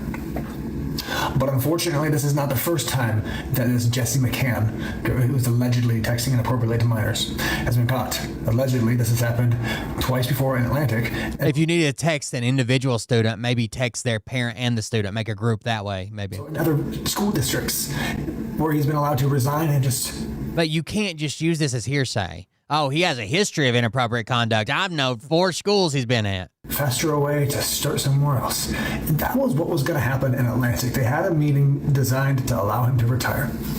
But enough social media attention has been brought to the case where they were no longer allowing him to retire.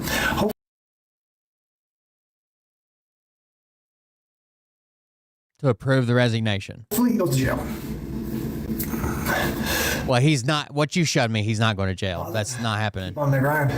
But when mandatory reports... It's Logan Paul. The WWE's been rough to him, dude. Given information, and then they don't follow suit. They don't follow through with what they're supposed to do, and it allows another child to be victimized. That is messed up, okay? That is infuriating. Okay? And shame on you. Romeo and Juliet laws, yeah, they are. Did I actually get a care package from Prime? Hand delivered, brother. Oh, thanks, bro. Did I?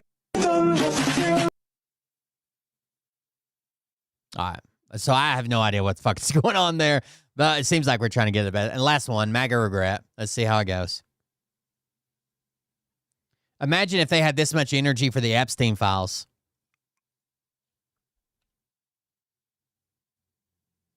We, the people that voted for Donald Trump, supposed to continue to support him when his name has been mentioned 5,000 times in these files that have been dropped. We're going to play this video in full.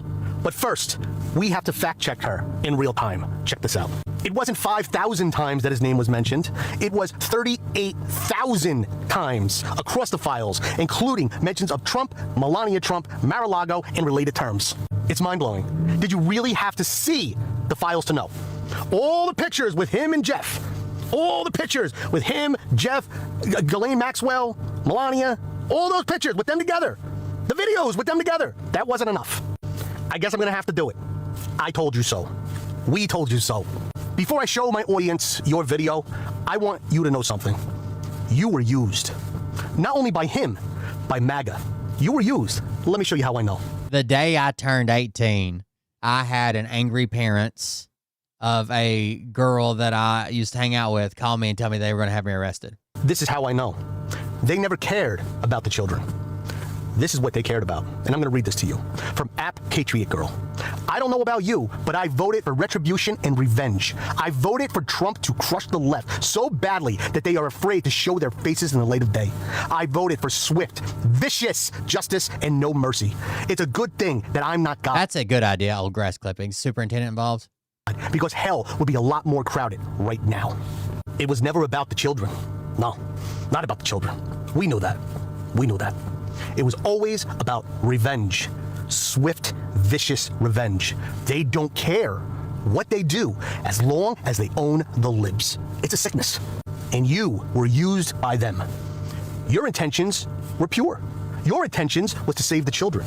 All the stuff they put in your head about the Dems and what they did to the children, or what they said they did, was bullshit. It's always been on the other side, on the side that you voted for. Now, knowing this, let's watch your video. So how are we, the people that voted for Donald Trump, supposed to continue to support him when his name has been mentioned 5,000 times in these files that have been dropped? Honestly, I'm a little bit shocked at how people from my party, I'm a conservative, I have conservative values, voted for Trump, etc. How are we making excuses for Trump? I'm truly baffled because he wasn't convicted. I mean, how do you get your name mentioned that many times? I think it's time that we hold these people accountable that are doing these disgusting things to children. Irregardless of who you voted for, what you support, we can call something bad that is bad and still be conservative, you know? Just because we criticize a particular person or people, that does not mean that we're like some leftist liberal, you know, they're calling the Epstein files a Democratic hoax. How is this a hoax?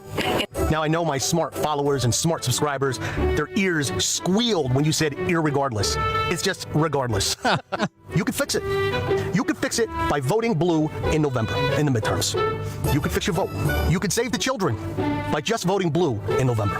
I used to be conservative just like you too. I used to be fed the bullshit just like you. Until one day I said, they're lying to us. And then I changed. I went from conservative Republican to independent. And now I'm a registered Democrat.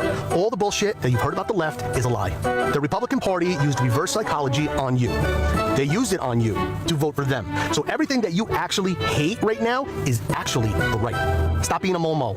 Open your ears, open your eyes, and do the right thing. Vote blue in November. Tell me what you guys think about this in the comments. And if you haven't thrown me a follow yet, please do. Some people are waking up.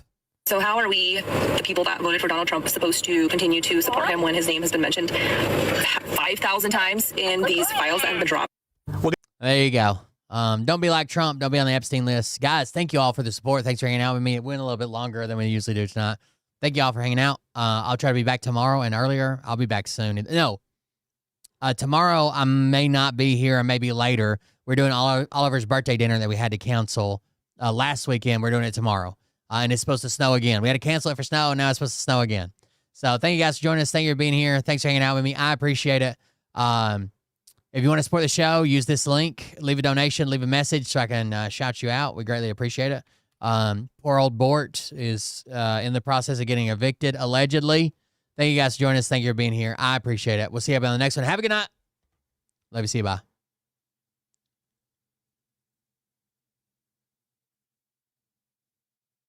This douchebag happens to see this particular show, you don't have the forking balls to call out the people on this planet by name and tell them exactly. What's up, Fell Runner? And tell them the rest of the world. Birthday dinner tomorrow for Oliver. I got my youngest son is 10 now. That's insane. Okay. My birthday's actually coming up soon. Makes you want to fucking start a pistol, but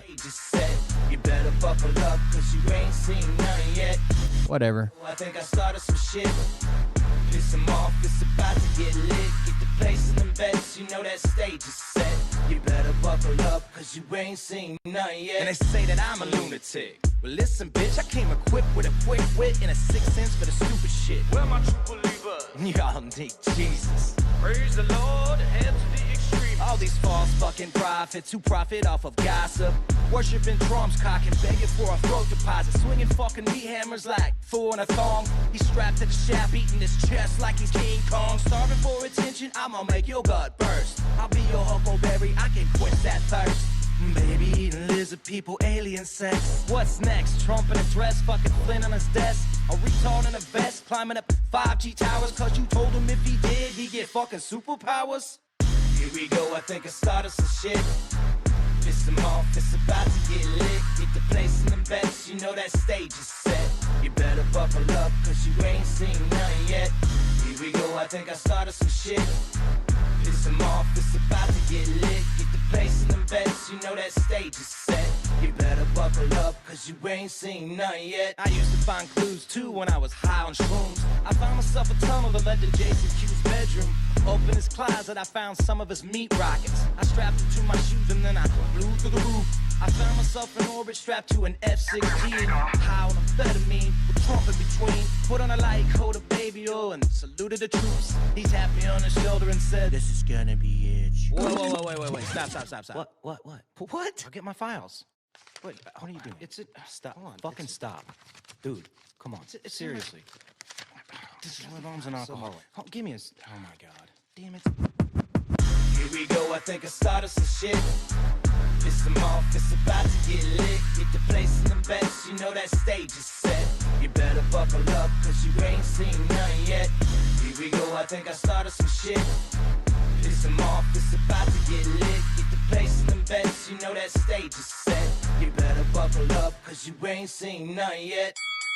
Round 3. Down goes Nino. Please say it isn't so. Got him backed up on the ropes, trying to ram it down his throat. Now things are getting rocking, he was doing so well. It's all over, hands on his shoulders, they ringing his bell. You got Frog News Network doing no damn research. They rework and copy on cocks that came first. 9th inning, 2nd string, and they acting like they know hitters. Assholes throwing bullshit, shit and bronze to the shitter. All this nonsense on my conscience, it's hard to sleep at night. Who the fuck is in my window with this time of the night? These parasites, these leeches. Good night, guys.